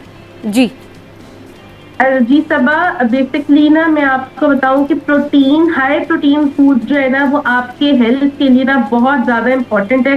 बेशक आप वेट लॉस कर रहे हैं, बेशक आप लोग अपने डेली रूटीन में वैसे ही अगर वेट लॉस के बगैर भी आप लोग चल रहे हैं, तो हाई प्रोटीन डाइट ना आपके लिए बहुत ज्यादा वो है, इफेक्टिव है। अच्छा, बेशक आप दालों की सूरत में ले लें, बेशक जो गोश्त अफोर्ड नहीं करते कोई बात नहीं है, रेड मीट नहीं अफोर्ड कर सकते कोई बात नहीं है, हम उसकी सब्स्टिट्यूट में हमारे पास दालें हैं, हमारे पास रेड किडनी बीन्स हैं, हमारे पास मजीद बीन्स हैं जिसमें लोबिया हो गया, ठीक है। उसके बाद जो पनीर होता है, कॉटेज चीज, उसके अंदर बहुत ज्यादा जो है होता है प्रोटीन।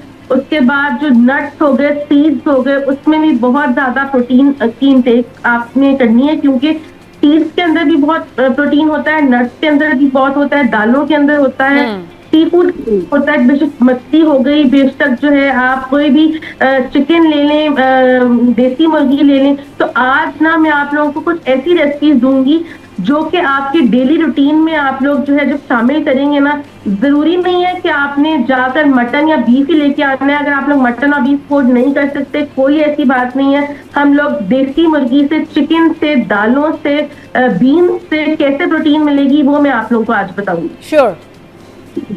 अच्छा, सबसे पहले ना सबा हम लोग क्या करेंगे कि हम लोग ना अपने लंच के लिए ना बहुत ही शानदार राजमा बनाएंगे। बेसिकली राजमा होता है रेड किडनी बीन्स का सालन, और ये ना बेसिकली एक इंडियन डिश है, लेकिन आजकल जो है ना वो पाकिस्तान में भी बहुत से लोग जो है ना वो खा रहे हैं। अच्छा। इसको आप बॉइल्ड राइस फ्राई कर सकते हैं, इसको आप लोग चपाती एंजॉय कर सकते हैं, और ये बहुत डिलिशियस होता है, फुल ऑफ प्रोटीन है।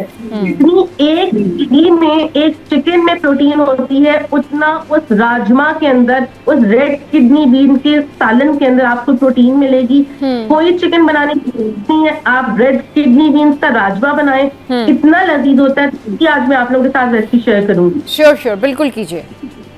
राजमा, यही डिश का नाम बताया ना आपने, राजमा? बिल्कुल राजमा की रेसिपी मैं आपके साथ शेयर करूंगी। बहुत डिलिशियस होता है, बेगी स्टाइल का सालन होता है, ऐसा लगेगा कि आप लोग शोरबा ही खा रहे हैं। आपको चिकन की राजमा की रेसिपी में दे रही हूँ, ठीक है? जी बिल्कुल। सबसे पहले सबा आपने क्या करना है, आपने लेना है तकरीबन आधा किलो रेड किडनी बीन, ठीक है? लाल लोबिया लेना है, और उसको आपने रात भर जो है वो भिगो देना है, ठीक है? ओवरनाइट राजमा को बॉइल कर भिगो देना है। नेक्स्ट डे आपने उसके अंदर डालना है 1/4 टीस्पून बेकिंग सोडा, यानी मीठा सोडा, और उसको बॉईल कर लेना है। उसको इतना प्रेशर कुकर में बॉईल करेंगे ताकि उसका दाना जो है वो बिल्कुल मशीता हो जाए, लेकिन साबुत दाना देना चाहिए, ठीक है। उसके बाद उसका मसाला बनाएंगे जिसको 4 चांद लगाएगा। सबसे पहले पैन में हम लेंगे 1/4 कप से आधा कप से जितना ऑयल। ऑयल में हम ऐड करेंगे 1 प्याज। प्याज को गोल्डन ब्राउन करेंगे। जो ही प्याज गोल्डन ब्राउन हो जाएगी उसके अंदर ऐड करेंगे अदरक लहसुन का पेस्ट 2 टेबलस्पून। हरी मिर्च उसको थोड़ा सा हमने कूट लेना है, 1 हरी मिर्च, और वो भी उसके अंदर ऐड कर देना है। अदरक लहसुन और हरी मिर्च को सौते करने के बाद हम उसके अंदर ऐड करेंगे टमाटर की पेस्ट तकरीबन 2 कप के जितनी, ठीक है, नमक, राइट, का पाउडर, जीरा, काली मिर्च का पाउडर, गरम मसाला, और भुना हुआ सफेद जीरा, ठीक है। उसको हम अच्छे से भून के 2 टेबलस्पून दही ऐड कर देंगे। मसाला हमारा बड़ा अच्छा से भुन गया। अब जो बॉईल किया हुआ राजमा होगा ना वो हम उसके अंदर ऐड करेंगे, उसको अच्छा सा मिक्स करेंगे, 1 से 2 मिनट भूनेंगे। उसके बाद हम उसके अंदर ऐड करेंगे मेन इंग्रेडिएंट है आधा कप के जितना दूध, ठीक है। राजमा का टेस्ट और फ्लेवर बहुत अच्छा आता है। आधा कप दूध डालने के बाद हम उसके अंदर थोड़ा सा मिक्स करके 1 से 1.5 गिलास पानी ऐड करेंगे, हरी मिर्चें, हरा धनिया डालेंगे, और जबरदस्त सा आपका राजमा रेडी है। बॉइल्ड राइस के साथ खाएं, चपाती के साथ खाएं, नान के साथ खाएं, आपको मजा आता है। वाह भाई वाह, जबरदस्त। और ये तो वीकेंड आपने ना लोगों का बना दिया। आज वीकेंड जिस तरह से आपने ये रेसिपी बताई है ना, आई एम श्योर कि लोग संडे को और मतलब आज शाम को भी वो ट्राई कर सकते हैं ये, और बड़ा ज़बरदस्त मुझे ये रेसिपी लगी है। अच्छा, इससे ना मेरे जहन में सडन इस तरह से आने लगा कि जी कबाब, पराठा, या फिर आपने कहा ना कि जैसे पराठे के साथ खा सकते हैं, रोटी के साथ खा सकते हैं, तो हमारे पास हमारी क्या डिशेस हैं जो हम इसी तरह से बना के जो है वो खा सकते हैं। जैसे वो मुर्ग छोले होते हैं एक, और मुख्तलिफ किस्म के छोले होते हैं जो कि सर्व किए जाते हैं रोटियों के साथ भी, पराठों के साथ भी। इस तरह की कोई रेसिपी है तो हमारे साथ में शेयर करें वजिया। सबा हमारे लाहौर में और हमारे पंजाब में, पाकिस्तान में ना बहुत शौक से मुर्ग चने और अंडा चने और कोफ्ता चने खाए जाते हैं। कोफ्ता चना, बस ठीक है। अंडा चने की रेसिपी तो हम आपसे पूछ चुके हैं, हम कोफ्ता चना की रेसिपी जो है वो आपसे जानना चाहेंगे, वो आप हमारे साथ में शेयर कीजिए। ये सारी वीकेंड के लिए आपने चीज़ें बतानी है कि वीकेंड के लंच, डिनर, सैटरडे को ब्रेकफास्ट, फिर संडे को ब्रेकफास्ट एंड ऑल दैट, उसके लिए वजिया आप बताएं। अच्छा, संडे के लिए तो बहुत अच्छा हो गया कोफ्ता चने, क्योंकि हम जो पंजाबी हैं, लाहौरी हैं ना, बेसिकली वो मार्केट में जाके सुबह संडे को ना नाश्ता करते हैं अंडा कोफ्ता चने का, मुर्ग चनों का। तो बहुत ही शानदार कोफ्ता चने की रेसिपी दूंगी। इसके अंदर बॉईल करके अंडे करेंगे तो अंडा कोफ्ता चने बन जाएंगे, ठीक है। तो कोफ्ता चना जो कि बहुत डिलिशियस होते हैं, उसकी रेसिपी मैं आप लोगों के साथ शेयर करूंगी। जी जी बिल्कुल कीजिए। अच्छा, सबसे पहले हम लोग ना कोफ्ते बना के साइड पे रख लेंगे। अब कोफ्ते कैसे बनेंगे, आपने लेने हैं तकरीबन आधा किलो बीफ का कीमा, ठीक है, और उसमें जो है ना साइड पे रख लेना है। एक चॉपर लेंगे आप, चॉपर के अंदर आप ऐड करेंगे तकरीबन 2 से 3 प्याज रैंडमली कट करके, 2 से 3 हरी मिर्चें, और 1 से 2 इंच अदरक का टुकड़ा। इन तीनों चीजों को आप चॉपराइज करेंगे। जो ही वो दरदरा सा हो जाएगा, आप उसके अंदर ऐड करेंगे बीफ का कीमा आधा किलो। उसके बाद बेसिक स्पाइसेस डालेंगे, नमक, लाल मिर्च, कुटी हुई लाल मिर्च, जीरा, गरम मसाला और काली मिर्च। साथ इसके ऐड करेंगे भुना हुआ बेसन। बेसन को आपने जरा सा ड्राई रोस्ट कर लेना है, लाजमी डालना है। तकरीबन 1/4 कप से जितना भुना हुआ बेसन ऐड करेंगे, ठीक है। उसके बाद कर लेंगे, उसको कोफ्ते बना के साइड पे रख लेंगे, और उसको हम थोड़ा ऑयल डाल के शैलो फ्राई कर लेंगे। कोफ्ते हमारे रेडी हैं। अब हम बनाएंगे बहुत ही शानदार चने, जिसके अंदर वो कोफ्ते ऐड होंगे। आपने क्या करना है, आपने लेने हैं आधा किलो चने, जो कि छोटे देसी चने आपने लेने हैं, सफेद चने। उसको आपने रात भर जो है वो भिगो देना है। नेक्स्ट डे आपने उसके अंदर ऐड करना है 1/4 टीस्पून बेकिंग सोडा, और उसको आपने जो है बॉईल कर लिया। चने आपके बॉईल हो गए। अब हम लोग चने बनाएंगे कैसे, पैन में हम लोग लेंगे तकरीबन आधा कप के जितना ऑयल और 2 टेबलस्पून देसी घी। देसी घी आपने लाजमी ऐड करना है, ठीक है। ऑयल में देसी घी ऐड किया, उसके बाद एक छोटी प्याज को आपने जो है ना वो स्टर फ्राई करना है। जो ही प्याज गोल्डन ब्राउन हो जाएगी, उसके अंदर 1 टेबलस्पून अदरक लहसुन का पेस्ट ऐड करेंगे, और सारे चने जो हमने बॉईल किए थे वो बॉइल्ड चने उसके अंदर ऐड करेंगे, और बेसिक स्पाइसेस डालेंगे, नमक, लाल मिर्च, कुटी हुई लाल मिर्च, गरम मसाला, काली मिर्च और सफेद जीरा। उसके बाद 1/4 कप के जितना खोया ऐड करेंगे, 1/4 कप के जितना जो है उसके अंदर हम ऐड करेंगे क्रीम और उसको मिक्स कर लेंगे। और जो कोफ्ते हमने बनाए थे वो कोफ्ते ऐड करके प्याज का जरा सा प्याज का तड़का लगाएंगे जीरे के साथ एंड डिलिशियस आपके अंडा कोफ्ता चने, बेशक अंडे बॉईल करके ऐड कर दें, अंडा कोफ्ता चने आपके रेडी हैं। सुबह का नाश्ता, शहर का खाना हो, लोहरी जो है वो बहुत शौक से एंजॉय करते हैं। चलिए जी, बिल्कुल ज़बरदस्त रेसिपी आपने हमारे साथ में शेयर की। ब्रेक लेते हैं, ब्रेक के बाद वापस आते हैं, फिर पूछते हैं कि मीठे में क्या बनाया जा सकता है, हलवा बनाया जा सकता है या नहीं बनाया जा सकता, क्योंकि मुझे हलवा पूरी से हलवा याद आया और वजिया हमारे साथ हैं तो वो डिफरेंट हलवा हमें बनाना सिखाएंगी, उसकी रेसिपी बताएंगी, मगर ब्रेक के बाद।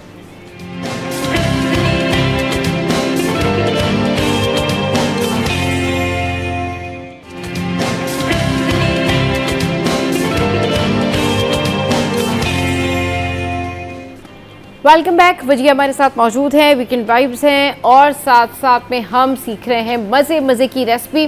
अच्छा वजिया, ये बताएं कि मीठे में क्या कुछ बनाया जा सकता है हफ्ते वाले दिन, संडे वाले दिन और स्पेशली संडे मॉर्निंग को। संडे मॉर्निंग का जो ब्रेकफास्ट होता है दैट्स मच इम्पोर्टेंट ब्रेकफास्ट। आपकी छुट्टी भी होती है, आप फैमिली के साथ होते हैं और आप इंजॉय कर रहे होते हैं। ज़बरदस्त ब्रेकफास्ट जो है वो आपकी कोशिश होती है कि आप खाएँ, तो क्या बनाया जा सकता है? अच्छा सबा, ब्रेक पे जाने से पहले आपने बात की थी हलवे से मुताल्लिक। बिल्कुल, हलवे से मुताल्लिक। हाँ, आपने पता कि हम लोग जो है वो बहुत शौक से हलवा पूरी के साथ जो है वो हलवा एंजॉय कर रहे होते नाश्ते में हैं, खा रहे होते हैं। हाँ बिल्कुल। लेकिन मैंने आपको बहुत दफा हलवा पूरी के साथ सूजी का हलवा बनाना बताया है पहले अपने शोज में। आज ना मैं वो एक ऐसा हलवा बनाना सिखाऊंगी जो कि आपके नर्वस सिस्टम के लिए बहुत अच्छा है, आपको ताकत देगा और गर्मियों में नट्स की सूरत में वो आपके अंदर भी चला जाएगा और आपको एनर्जी देगा। अरे वाह, जबरदस्त। बस मैं बहुत एक्साइटेड हो रही हूँ ये वाली डिश की रेसिपी जानने के लिए। वजिया जल्दी बताइए। तब आप बहुत ही शानदार मैं आपसे शेयर कर रही हूँ अखरोट के हलवे की रेसिपी, ठीक है? और हलवा जो कि आपके नर्वस सिस्टम के लिए बहुत अच्छा है, आपको ताकत देगा, बहुत डिलिशियस होगा। इसमें कोई चीज नहीं डलेगी, चीनी के बगैर अगर शुगर पेशेंट्स भी इसको लेंगे तो बहुत ही शौक से वो लोग खा सकते हैं, ठीक है? और आपको ताकत भी मिलेगी। सबसे पहले आपने क्या करना है, आपने लेने हैं आधा किलो अखरोट, ठीक है? अखरोट आपने है और अखरोट को आपने चॉपर में चॉपराइज कर लेना है। इतना चॉपराइज कि वो थोड़ा सा ना दरदरा सा हो जाए, बिल्कुल पेस्ट नहीं बनाना, दरदरा करना। अब आपने करना है, पैन में लेना है, आपने तकरीबन 1/4 कप से जितना ऑयल। आप देसी में भी बना सकते हैं, लेकिन देसी घी का जो फ्लेवर है ना वो बहुत एनहांस नहीं करना, इसलिए 1/4 कप से जितना हम ऑयल लेंगे। ऑयल के अंदर ऐड करेंगे तकरीबन 1/4 टीस्पून इलायची पाउडर। जो ही इलायची पड़ जाएगी हम उसके अंदर सारे के सारे जो है वो अखरोट डाल देंगे जो हमने चॉपराइज करके रखे होंगे। ठीक। अखरोट तरीके से भूनेंगे कि बिल्कुल लाइट गोल्डन ब्राउन कलर हो जाए। जब अखरोट लाइट गोल्डन ब्राउन कलर हो जाएगा उसके अंदर हम ऐड करेंगे तकरीबन 1/4 कप की जितनी हनी, ठीक है? 1 कप से जितना दूध, राइट, आधा कप का खोया, ठीक है? और चीनी इसमें ऐड करनी, उसको अच्छी से मिक्स करेंगे और तकरीबन ना उसको हम 15 से 20 मिनट पकाएंगे ताकि ऑयल सेपरेट हो जाए। आप यकीन करें तुरंत इंग्रेडिएंट्स के साथ आपका इतना लजीज अखरोट का हलवा बनेगा। आप प्रॉपर एक बोल लें, आपको तकवीयत भी मिलेगी, आपको ताकत भी मिलेगी, आपको एनर्जी मिलेगी, बहुत ही शौक से लोग खाएंगे। आपके बेशक घर वाले हो, बेशक आपके मेहमान हो, हर कोई जो है वो बहुत शौक से खाएगा।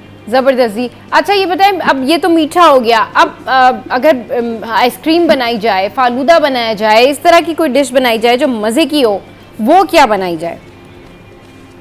अच्छा, मैं आपके साथ रबड़ी फालूदा की रेसिपी शेयर करती हूँ, जो कि क्योंकि आप जिस रेसिपी की बात करती है ना मुझे वो क्लिक कर जाती है, मैं कहती हूँ हाँ अब क्या भाई वाह भाई, हमारी देखें केमिस्ट्री कितनी जबरदस्त है वजिया, है ना? बहुत ज्यादा। आप फालूदे की बात कर रही हैं तो मैं आपको फालूदे की ही रेसिपी दूंगी ताकि मेरे व्यूअर्स तक फालूदे की रेसिपी चली जाए और वो जो है घर में, बाहर जो है वो बहुत अनहाइजीनिक होता है, तो क्यों ना घर में बनाए और सब फैमिली मेंबर्स एंजॉय करें। बिल्कुल, बताइए रेसिपी रबड़ी फालूदा। सबसे क्या करना है, आपने कुल्फी बाजार से ले लेनी है, क्योंकि हमने इतना हैसल नहीं करना कि हम कुल्फी भी घर बनाए, फालूदा भी घर बनाए। हाँ। कुल्फी की रेसिपी पहले बहुत दफा दे चुकी नहीं हूँ, ठीक है। तो कुल्फी वाली रेसिपी अगर आप लोगों ने राइट डाउन की हुई है तो आप लोग मेरी वाली रेसिपी ले सकते हैं, वरना आप लोग ने कुल्फी जो है वो बाजार से मंगा लेनी है, ठीक है। और अब फालूदा की रबड़ी तैयार करनी है। सही। इसके लिए आप लेंगे तकरीबन 2 किलो दूध, और उस 2 किलो दूध में आप इलायची पाउडर डालेंगे तकरीबन 1 टीस्पून। अच्छा। और उसको इतना बॉईल करेंगे कि 2 किलो दूध जो है वो सिर्फ आधा किलो रह जाए। इसमें टाइम लगेगा आपको, इसमें तकरीबन 1-1.5 घंटा लगेगा उस 2 किलो दूध को आधा किलो में रहने में। जब आधा किलो दूध रह जाएगा, आप उसमें ऐड करेंगे हाफ कप के जितना कंडेंस मिल्क, हाफ कप जितना टेट्रा पैक की क्रीम, और उसको जो है मजीद पकाएंगे इतना कि प्रॉपर वो पेस्ट्री रबड़ी की फॉर्म में आ जाए। जो ही वो रबड़ी की फॉर्म में आ जाए, आपने उसको अलग करके ठंडा कर लेना है, ठीक है। अब आपने बोल्स लेने हैं, उस सर्विंग बोल्स में आपने वो कुल्फी ऐड करनी है, सही, रबड़ी ऐड करनी है, सेमिया लेकर बॉईल कर लेना है, वो सेमिया ऐड करनी है। हाँ। तो खुद मलंगा यानी जो बेसिल सीड है वो ऐड करने हैं। हाँ। थोड़ा सा आप उसमें लाल शरबत ऐड करें, और जबरदस्त आपका जो लाहौर फालूदा है ना, कुल्फी फालूदा, वो बिल्कुल रेडी हो जाएगा। ज़बरदस्त, ये तो आपने बड़ी ज़बरदस्त जो है वो रेसिपी हमारे साथ में शेयर की है। अच्छा, अब ये क्योंकि वीकेंड पे खाना ज़्यादा खाया जाता है, लोग मज़े मज़े के खाने ट्राई करते हैं, हाजमे के लिए कौन सी डिश हो, हाजमे के लिए क्या खाया जाए वजिया? ऐसी कोई रेसिपी है कि डिशेस के दरमियान में एक डिश ऐसी हो जिसको खाने से हाजमा भी हो जाए और पेट भी भर जाए? बिल्कुल सबा, हाजमे के लिए ना आप बहुत सी ऐसे मशरूबात पी सकते हैं, क्योंकि हाजमे के लिए जो खाना हम खाएंगे वो तो हमने खाना खा लिया। देखिए हम लोग हमने बहुत से खाने खाए, अब हम उस खाने को डाइजेस्ट करने के लिए ना मैं आपको एक बहुत ही जबरदस्त कहवे की रेसिपी दूंगी। मैंने आपको इतने अरसे में कभी कहवे की कोई रेसिपी नहीं दी जो कि आपके हाजमे की अच्छा हो। तो क्योंकि खाना हमने खा लिया, लोगों को बहुत आदत है ग्रीन टी पीने की खाने के बाद। हाँ। तो हम लोग घर मैं आपको बहुत ही शानदार एक कहवे की रेसिपी दूंगी जो कि खाने के बाद आप लोग एंजॉय करेंगे, तो आपका सारा का सारा खाना जो है ना वो डाइजेस्ट हो जाएगा, और आपका जो पेट है ना वो भी बिल्कुल ब्लोटेड नहीं होगा, ठीक है। सही, बिल्कुल, बताइए। सबसे पहले सबा आपने क्या करना है, आपने लेना है सॉसपैन में आप ऐड करेंगे तकरीबन 2 कप के जितना पानी। सही। उस 2 कप पानी में आपने मुट्ठी भर पुदीना ऐड करना है। सही। 1 दालचीनी का टुकड़ा ऐड करेंगे। राइट। 2 इलायची ऐड करेंगे, और तकरीबन 1/4 टीस्पून सौंफ ऐड करेंगे। इन सब चीजों को बॉईल करेंगे। हाँ। जो ही ये बॉईल होगा, आपने इसका चूल्हा बंद किया और इसको आपने ढक दिया। अच्छा। इसको ढककर आप रूम टेम्परेचर पे आने के लिए छोड़ देना है। उसके बाद पुदीने वाले कहवे को जब आप सिप इन करके पिएंगे ना, आप यकीन करें आपका जो पेट हैवी हो जाता है और दिल आपका मतला रहा होता है कि बहुत खाना खा लिया है, तो प्रॉपरली डाइजेस्ट हो जाएगा, और आपका जो पेट है ना वो ब्लोटेड भी नहीं रहेगा। ब्लोटेड भी नहीं रहेगा। ज़बरदस्त, ये तो आपने बड़ी ज़बरदस्त रेसिपी हमारे साथ में शेयर की। अच्छा वजिया, अब मुझे ना कुछ आपसे सवालात पूछने इन टर्म्स ऑफ किचन और बाकी सारी चीज़ों के मुतालिक। मुझे किसी ने पूछा था कि वजिया अब आपके शो पे आए तो आपने उनसे पूछना है कि चिकन को धोने का सही तरीका क्या है कि वो बहुत ज़्यादा गल भी नहीं जाए। अगर किसी ने फ्रीज़ करनी है चिकन और उसने तो वो जो उसकी हीक है वो भी निकल जाए, सालन में भी कभी कभी चिकन की हीक आ रही होती है, और अगर फ्रीज़ करनी है 2-4 दिन के लिए तो उसको किस तरह फ्रीज़ करें, कैसे धोएं कि वो टेस्टी भी रहे, और वो अगर 2-3 दिन अगर किसी ने फ्रीज़ करके चलानी है तो वो भी हो जाए काम उनका। जी मैं आपको जरूर बताती हूँ। आपने क्या, सबसे पहले आपने चिकन लेकर आए। अब चिकन के अंदर बहुत ब्लड होता है, उसके जो है वो साथ चर्बी भी लगी होती है। तो सबसे पहले चिकन लेकर आए, आपने जो है उसको ऐसे ही फ्रीजर में प्लीज मत रखा करें, बैक्टीरिया होता है। आपने उसको फौरन धोना है, ठीक है। आपने उसको फौरन धोना है। आपने बड़ा सा बर्तन लेना है, उसके अंदर सारा का सारा ऐड करेंगे, पानी ऐड करेंगे, उसे डिप कर देंगे, और बिल्कुल आप उसके अंदर 2 टेबलस्पून सिरका ऐड कर देंगे। उस सिरके से क्या होगा कि सारा का सारा व्हाइट विनेगर जी बिल्कुल, व्हाइट विनेगर जो सिरका होता है, हाँ। वो आप उसके ऐड करेंगे और उसको आप तकरीबन 10 मिनट के लिए छोड़ देंगे। उससे क्या होगा, सारा ब्लड जो है ना वो पानी में आ जाएगा। वो पानी में आ जाएगा और ब्लड सारा उसका वॉश आउट हो जाएगा और गंदगी जो होती है चिकन की वो बिल्कुल निकल जाएगी।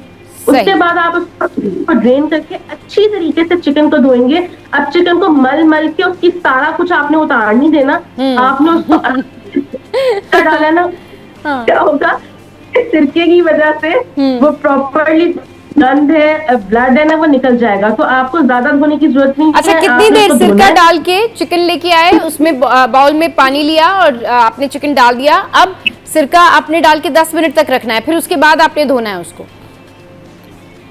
हाँ, 10 मिनट आपने रखना है, 10 मिनट से ज्यादा नहीं रखना। अगर आप 10 मिनट से ज्यादा सिरके के पानी में रखेंगे तो क्या होगा, चिकन जो है ना वो बिल्कुल जब पकेगा ना तो बिल्कुल वो क्योंकि सिरका टेंडर कर देता है, चिकन को टेंडर कर देता है। तो जब ज्यादा आप यही तो लोगों का सवाल है कि टेंडर भी ना हो, हीक भी निकल जाए और मतलब अच्छा भी रहे चिकन। हाँ, हींग निकलने के लिए सिरका डालेंगे तो बहुत आपकी हींग भी निकलेगी, ब्लड भी निकल जाएगा उसका सारा। लेकिन सिरके पानी में ज्यादा डिप नहीं करना, क्योंकि फिर जब आप पकाएंगे तो क्या होगा, गोश्त जो है वो बहुत टेंडर हो जाएगा। तो हमें टेंडरनेस चाहिए। तो लेकिन कितनी भी चिकन हो 1 table spoon vinegar is fine? बिल्कुल, मैंने आपको बताया कि आपने ज्यादा सारे पानी के अंदर 1 टेबल स्पून ऐड करना है। पानी की क्वांटिटी कम नहीं चाहिए, पानी ज्यादा होना चाहिए, चिकन डूबा हुआ हो और 1 टेबल स्पून करना है, अच्छी तरीके से मिक्स करके 10 मिनट के लिए छोड़ देना है। सही, क्लॉक 10 मिनट छोड़ना है। उसके बाद आपने जो है ना उसको क्या कहते हैं, वॉश कर देना है खुले पानी से उसको करें। अब इसको स्टोर करने का तरीका ऐसे है कि आपने सारा डंपिंग करके ऐसे ही फ्रीजर में नहीं रख देना, क्योंकि जब भी आपको जरूरत होगी ना फिर वो पूरा का पूरा शॉपर आप लोग नहीं निकाल सकते, फिर तोड़ेंगे उसको, क्या करेंगे। तो आपने क्या करना, आपने उसके छोटे छोटे पैकेट्स बनाने हैं। अगर आपके घर में जितने अफराद हैं, जितने फर्द हैं आप, और आपको पता है कि ये बंदा 2 बोटियां लेगा, ये बंदा 1 बोटी लेगा, उस हिसाब से आपने छोटे छोटे जिपलॉक बैग या छोटे छोटे थैलियां बना के आपने फ्रीजर में रख देने हैं। और जब आपको जरूरत है वो 1 जिपलॉक बैग आप निकालें, उसको थॉ करें, आप जो है अपना सालन बना लें। सही, ये बड़ी जबरदस्त आपने जो है वो आइडिया बताया है कि आप चिकन जो है इस तरह से धो सकते हैं। वही लोग यही करते हैं कि वो चिकन धोते तो हैं लेकिन वो इतना ज़्यादा धोते हैं, एक तो उसके सारा जायका भी चला जाता है, साफ़ भी नहीं चिकन होती है और हीक भी आ रही होती है। तो 10 मिनट जो है वो चिकन आपने पानी में ज़रूर डाल के भिगोनी है और उसमें आपने सिरका भी ऐड कर देना है। फिर उसके बाद आप चिकनाई वगैरह जो है वो सब जो है उसका एक्स्ट्रा फैट वो सब साफ़ करके और उसको अच्छी तरीके से धो के आप फ्रीज़र कर सकते हैं। थैंक यू वेरी मच मजिया फॉर योर टाइम।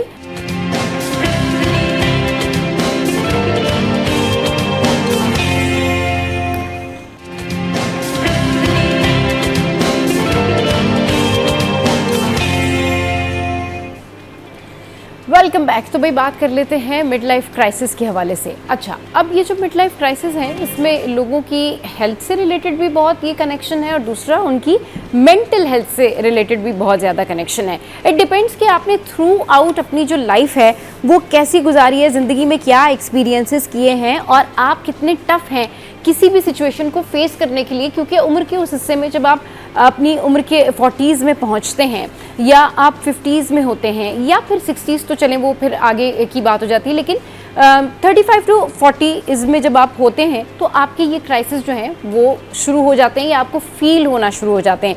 पहले जो प्रॉब्लम्स आपको बहुत छोटी लगती थी, बाद में वो प्रॉब्लम्स आपके लिए बहुत ज़्यादा बड़ी हो जाती हैं। अब इसका सारा का सारा जो इफ़ेक्ट है वो ज़रूर आपकी पिछली जो आपने लाइफ गुजारी होती है, वो जैसी भी गुजारी होती है, उसका इम्पैक्ट आता ज़रूर है। इसके क्या साइकोलॉजिकल चेंजेस होते हैं, अपनी हर उम्र में आप जिस उम्र में भी हों उसको आप अच्छे से कैसे गुजार सकते हैं, चाहे वो आपका टीन हो, चाहे वो आपकी कोई भी एज हो। कहते हैं age is just a number, तो इसको वाकई आप एक नंबर के तौर पर कैसे बना के रख सकते हैं किसी भी एज में, उस पर बात करते हैं नौशीन से। नौशीन ने हमें ज्वाइन किया। अस्सलाम वालेकुम नौशीन, गुड मॉर्निंग, कैसी हैं आप?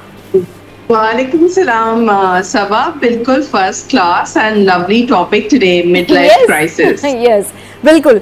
ये बताइए, ये जो मिड लाइफ क्राइसिस होते हैं ये इनिशिएट कैसे होते हैं? मतलब लोग क्यों तंग होना शुरू हो जाते हैं? I am not talking about कि कुछ लोगों को हार्मोनल डिसऑर्डर भी होता होगा और इंटरनल हेल्थ कंडीशन भी होती होगी, बट साइकोलॉजिकली क्या चीज़ें इफेक्ट कर रही होती हैं? Okay Saba, basically mid life जैसे नाम सजेस्ट करता है, हमारा average life span at least in our Asian country like हमारे रीजन में चाइना छोड़ के इज अबाउट 80, 90 तो बाय 40s 50s आपकी ऑलमोस्ट मिड लाइफ आ जाती है. So biologically, जैसे आपने कहा, it's not a psychological condition, to be honest. It's no disorder. It's absolutely a stage in life. जहाँ पे अगर आप biologically देखें तो yes, you could experience graying hair.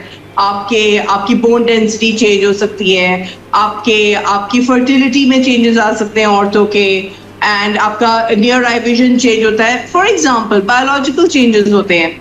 And then आपके बहुत इंपॉर्टेंट जो हम फैक्टर कॉन्शियसली नहीं करते, आपके जो आउटर इकोसिस्टम है उसमें भी चेंजेस आ रहे होते हैं. Your parents are aging, your children are growing up, they going out for universities to study, they getting married, आपके करियर प्लेटोज आ रहे होते हैं.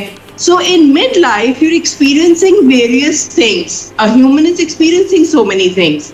So अगर आप उसको अडेप्ट कर लेंगे, उसको माइंडफुली लेके चलेंगे, तो वो क्राइसिस नहीं बनेगा, वो ट्रांजिशन हो जाएगा. और अगर आप उससे परेशान हो जाएंगे तो वो यकीनन क्राइसिस बनेगा. So having said, so like आप पहले जिस जिक्र करी थी कि हम इसको अच्छा बना सकते हैं, हम यंग कैसे रह सकते हैं. और I feel staying young is not the purpose. See, age is a number in the head. So appearing young, अब देखिए आप ऐश्वर्या राय है, जेनिफर लोपेज है, हमारे इतने सेलिब्रिटीज हैं, कितने माशाल्लाह अच्छे, फिट हैं, बहुत अच्छे हैं, लेकिन eventually they age. But the real the success is feeling vital about yourself. तो आप अपने आप को रीइन्वेंट करते रहे, नए स्किल सीखे, अपने रिलेशनशिप्स को स्ट्रेंथन करें. एंड आई फील इस 40s में आके ना आप एक सवाल अपने आप से जरूर, आई थिंक हर कोई थोड़ा माइंडफुल हो जाता है. एक होता है हम ऑटो पायलट पे जी रहे, वो जीना हम कम कर देते हैं. Instead of running after success, asking yourself what truly matters, वो भी अहम होता है इस स्टेज पे. सही, बिल्कुल. अच्छा, ये जो आप कह रही हैं ना कि ये इस स्टेज पर ये चीज़ें मैटर करती हैं, बहुत ज़्यादा मैटर करती हैं. अब जब मिड लाइफ क्राइसिस में कोई भी शख्स एंटर होता है या उसको पता चलता है, तो नौशीन शायद आप मेरी इस बात से एग्री करें और नहीं करें, हमारे यहाँ जो ये जो एज फोबिया है ना, किसी को भी, चाहे मर्द हो या औरत हो, यहाँ एज फोबिया बहुत है कि अगर वो अपने 30s में आ गए तो लोग उनको कहना शुरू करते हैं तो 30s में, ये तो 30s में, अच्छा जी 20s में, तो वो भी उनके लिए प्रॉब्लम है. अच्छा 20s में तो भाई इनको तो कुछ नहीं पता, 30s में ओहो ये तो 30s में, 40s में ओहो भाई somebody is on 40s, अच्छा जी 50s में अरे भाई इनका क्या. तो प्रॉब्लम ये है कि जो थ्रू आउट सोसाइटी है ना, इसकी वजह से भी ये प्रॉब्लम क्रिएट होता है कि लोग एक दूसरे को उस नंबर ऑफ एज से कैलकुलेट कर रहे होते हैं, उनकी पर्सनालिटी को उसी तरह जज कर रहे होते हैं. अब इसमें जो शख्स है जो इस मिड लाइफ क्राइसिस से गुजर रहा है, वो एक्चुअली कॉम्प्लेक्स में होता है. उसके बाद एक शख्स पहली कॉम्प्लेक्स में, ओहो भाई मेरी तो ये एज है, एक शख्स पहले ही जो है वो इस कॉम्प्लेक्स में लगा हुआ है, उसको मजीद कोई क्राइसिस आते हैं तो वो और डाउन हो जाता है. सबसे पहले तो ये सोचें कि आप जिस एज में भी हो, अपनी हर एज को एंजॉय करें. मतलब अगर कुछ चीज़ें आप 20 साल की उम्र में अचीव नहीं करते तो आप 30s में अचीव करते हैं, कुछ चीज़ें आप 40s में अचीव करते हैं, कुछ चीज़ें आप 50s में अचीव करते हैं. तो ये जो क्राइसिस आते हैं, इसका बेसिक कॉज यही होता है कि लोग मेंटली जो है वो ये सोचने से कासिर होते हैं कि वो जिस हाल में है, जहाँ है ठीक है, अल्लाह का शुक्र अदा करना चाहिए. तो ग्रैटिट्यूड ही नहीं है तो ये क्राइसिस तो आएगा. 100% सबा ग्रैटिट्यूड. देखिए आपने जैसे कहा, हर एज की अपनी खूबसूरती है. Yes. 20s में आप बहुत यंग होते हैं, लेकिन आप कितने डिसीजन लेके आप खराब भी हो जाते हैं, आप सही हो जाते हैं. फिर 30s में आप थोड़े और मैच्योर होते हैं, 40s में आप पे एक महारत आती है, 50s की अपनी खूबसूरती है. एंड राइट एज, सी हमारे माशरे में हमने सही कहा, यंग लगने को एक अचीवमेंट ले लेते हैं. Okay, I mean yes, staying healthy is truly an achievement. एक अच्छी फिट बॉडी मेंटेन करना, अच्छी स्किन मेंटेन करना, आप वो जो कि सिर्फ कॉस्मेटिक नहीं है, उसके पीछे एक पूरा प्रोसेस है. और बाकी राइट के हम इतना, हमारी आंटियां शेम कर रही होती है, ओ तुम तो 30s में आ गई हो, तुम्हारी शादी नहीं हुई है, ओ तुम इतनी बड़ी होगी हो, तुम्हारा ये नहीं हुआ. बिल्कुल सही कह रही है. लड़कियों को तो आधे से ज्यादा ताने यही मिल रहे थे, ओ हो देखो इसकी तो कितनी एज हो गई है, इसकी तो शादी नहीं. अब एक लड़की जो ऑलरेडी अपने 40s में है, एक लड़की जिसकी शादी नहीं हुई हुई है, एक लड़की जो कि ऑलरेडी डाउन हुई हुई है, ये सोच के वो तो और डाउन हो जाएगी. मतलब इतने ज्यादा यहाँ पर लोगों ने ख़वातीन के लिए, इनफैक्ट लड़कों के लिए भी यही चीज़ें कही जाती हैं. तो ये जो सोसाइटी का प्रेशर है ना, ये कहीं ना कहीं आपको मिड लाइफ क्राइसिस की तरफ धकेलता है। फिर आपके अपने खुद के इंटरनल सारे प्रॉब्लम्स होते हैं, सारे इश्यूज होते हैं, आप कुछ करना चाह रहे होते हैं लाइफ में, वो आप अचीव नहीं कर पाते, उसकी टेंशन। फिर क्या होता है, सबसे ज़्यादा प्रॉब्लम जब क्रिएट होती है जब आप अपना कंपैरिजन कहीं और करना शुरू करते हैं और आपको लगता है जी आप जो है बहुत पीछे रह गए और अगला जो है शायद बहुत आगे चला गया। हर किसी की लाइफ जर्नी डिफरेंट होती है, हर किसी की अपॉर्चुनिटीज़ जो है वो डिफरेंट होती है। आप जहाँ हैं, जैसे हैं, मेक योर सेल्फ, आप अपने आप को ग्रो करें, अपनी मिड लाइफ क्राइसिस से निकलें। लोग इतने साइकोलॉजिकल डिसऑर्डर का शिकार होते हैं, आपके पास कितने पेशेंट्स आते होंगे, क्या कॉमन कंप्लेंट्स आती हैं नौशीन? आई फील सबा जो मुझे मैक्सिमम जैसे आपने सारी चीजों का जिक्र किया, यही मसाइल होते हैं दैट लाइक वो अभी तक शादी नहीं हुई, लड़कों पे बहुत प्रेशर होता है, अभी तक कोई पैसे नहीं कमाए, करियर नहीं सेट हुआ, बिजनेस नहीं सेट हुआ, things like that. So I feel सबक ये एक बहुत बड़ी अपॉर्चुनिटी है हम सारे ह्यूमन बीइंग्स के पास कि ये जो एक लाइफ की मॉर्टेलिटी है ना, that eventually we will die eventually.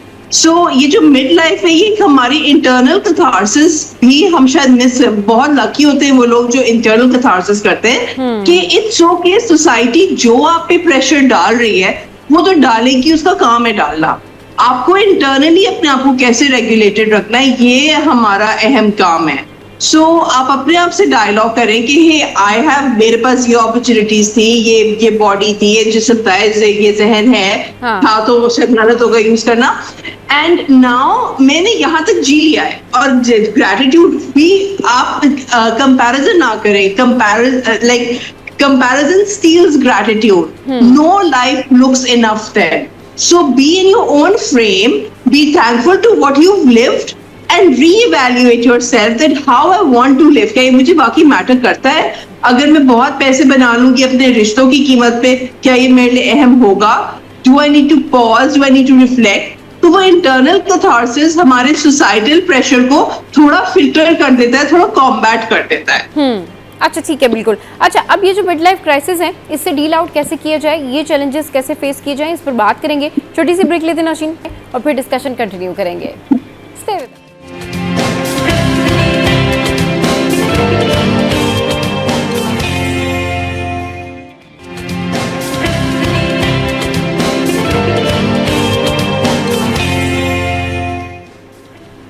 Welcome back. बात हो रही है मिड लाइफ क्राइसिस की। नौशीन हमारे साथ है।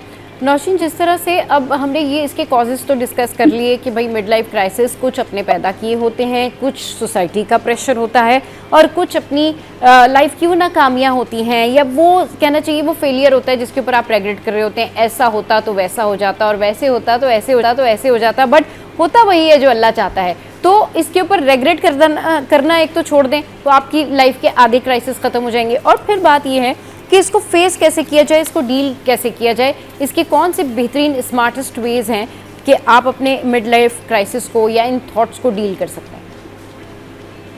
इसमें सब आई फील सबसे फर्स्ट एंड फॉरमोस्ट है कि accept that change is the only constant, it's a reality.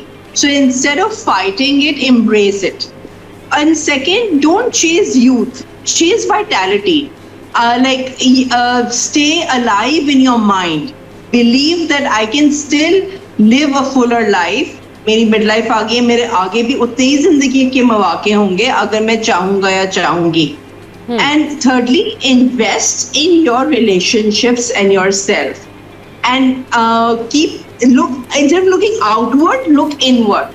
आप शायद 40s तक आपको या मिड लाइफ तक इतना आपका, जैसे आपकी बॉडी मैच्योर हो रही होती है, जैसे बाल सफेद हो रहे होते हैं, आपकी डिफरेंट बॉडीली चेंजेस आते हैं, आपके एक मेंटल चेंज भी तो आता है, वो भी एक मैच्योरिटी आती है कि hey it's okay what the world thinks about me, this is who I am, this is who I need to be, and this is what will give me purpose.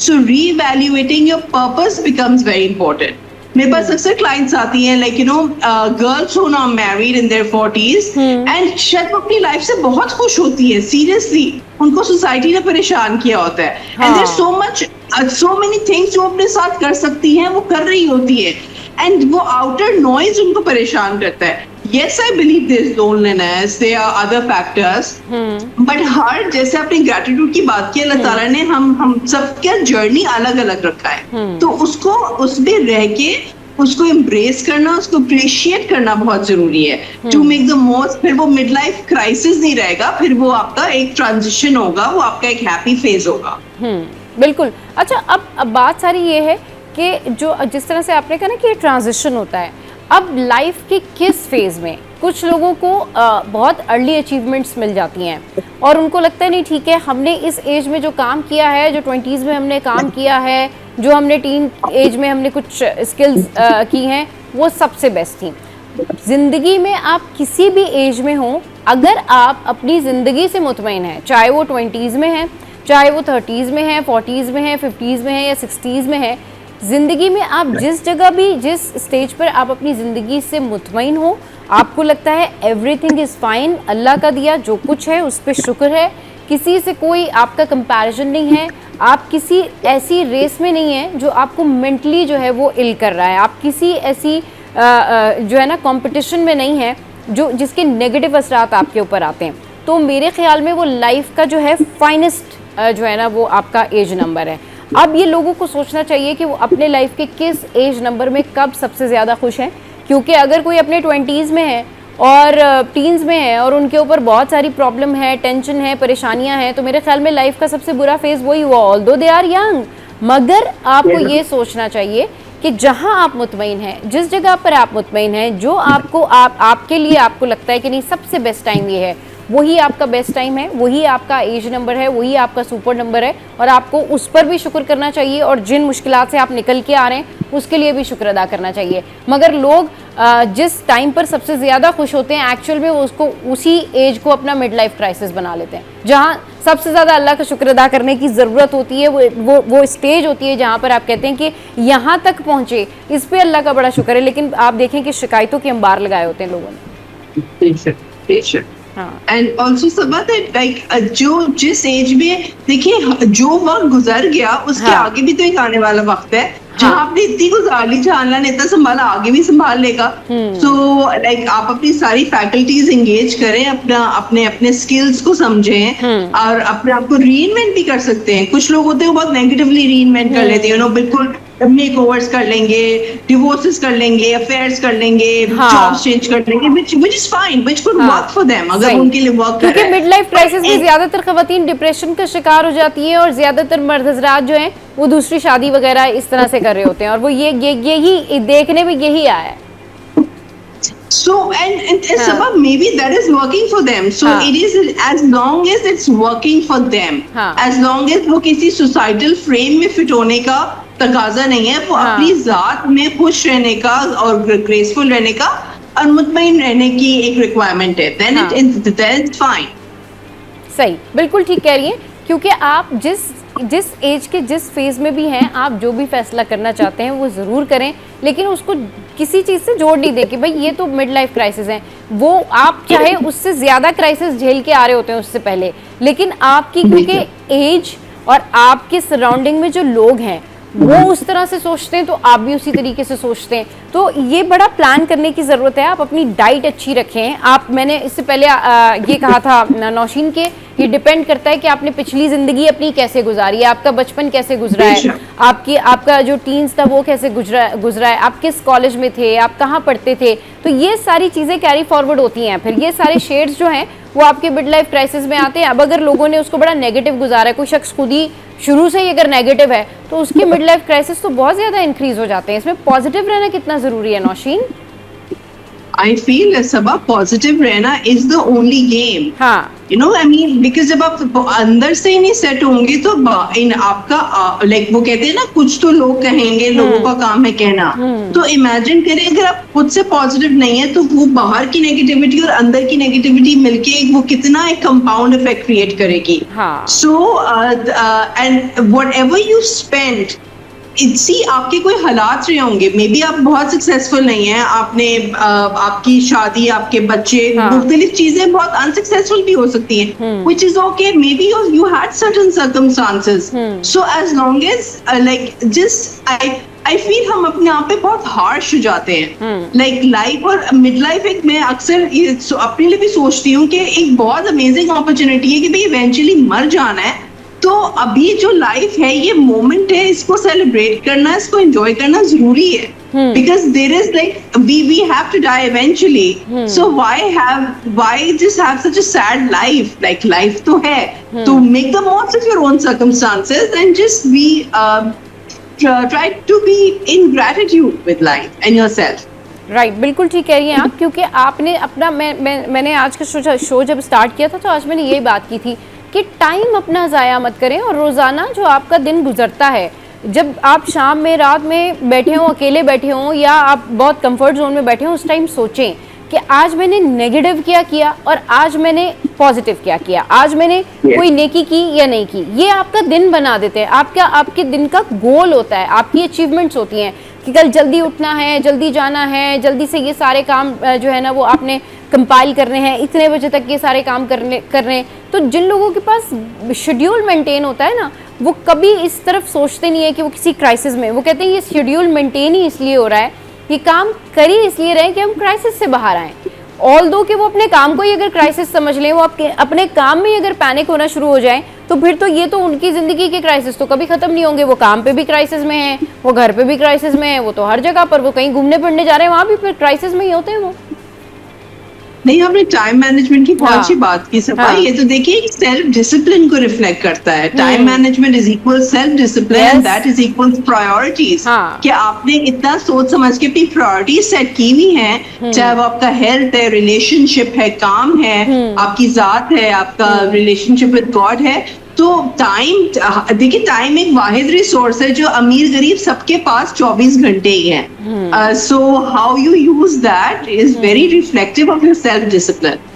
बिल्कुल ठीक कह रही हैं आप। और लोग जिस तरह से एज के हवाले से बात करते हैं या मिड लाइफ क्राइसिस के हवाले से बात कर सकते हैं या करते रहते हैं, तो ये भी कर सकते हैं कि हमारी लाइफ का बेस्ट ईयर कौन सा था, वो इसको ईयर से भी कनेक्ट कर सकते हैं कि जी इस ईयर में हमने सबसे ज़्यादा जो है वो अच्छा टाइम गुजारा, इस ईयर में जो है वो सारे हमारे कज़न्स हमारे साथ थे, फैमिली हमारे साथ थी, फिर हम लोग बड़े हो गए एंड ऑल दैट, सब अलग अलग हो गए।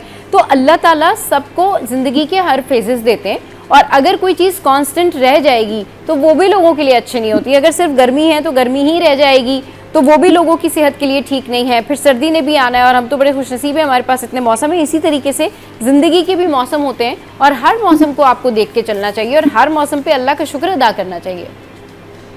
जिंदगी के मौसम होते हैं, such a beautiful line Saba. And I feel, imagine अगर आप हमेशा 20s है, हमेशा आप एक जवान ही रहते हैं, आपको आगे तक कुछ करना है। I feel as you grow like wisdom to earn है, वो तो सालों के साथ ही आएगा। So wisdom is to earn. So और जैसे हर जिंदगी के मौसम होते हैं, हर मौसम को एंजॉय करना इज वेरी इंपॉर्टेंट। यस बिल्कुल, thank you very much Naushin for your time. और नौशीन से हमारी ज़बरदस्त डिस्कशन होती है। नौशीन हमें ज़रूर बताती हैं कि उनके पास जो क्लाइंट्स आते हैं वो क्या कॉमन कंप्लेंट्स लेकर आते हैं। और बात सारी यही है कि अगर आप ये सोच लें कि ज़िंदगी में अल्लाह ने आपको जो कुछ दिया है उस पर आप शुक्रगुजारी करें और अपना कंपैरिजन दूसरों से करना छोड़ दें, उस रेस में मत पड़ें जिस रेस का कोई हासिल उसूल नहीं है। कॉम्पिटिशन रखें, पॉजिटिव, अच्छी बातें सीखें, अच्छी बातें करें, अपना टाइम वेस्ट नहीं करें। आज के शो से फिलहाल इतना ही। आज का शो कैसा लगा ज़रूर बताइएगा। हमारी सोशल साइट पर हंसते रहिए, मुस्कुराते रहिए। Keep watching Sirius 10।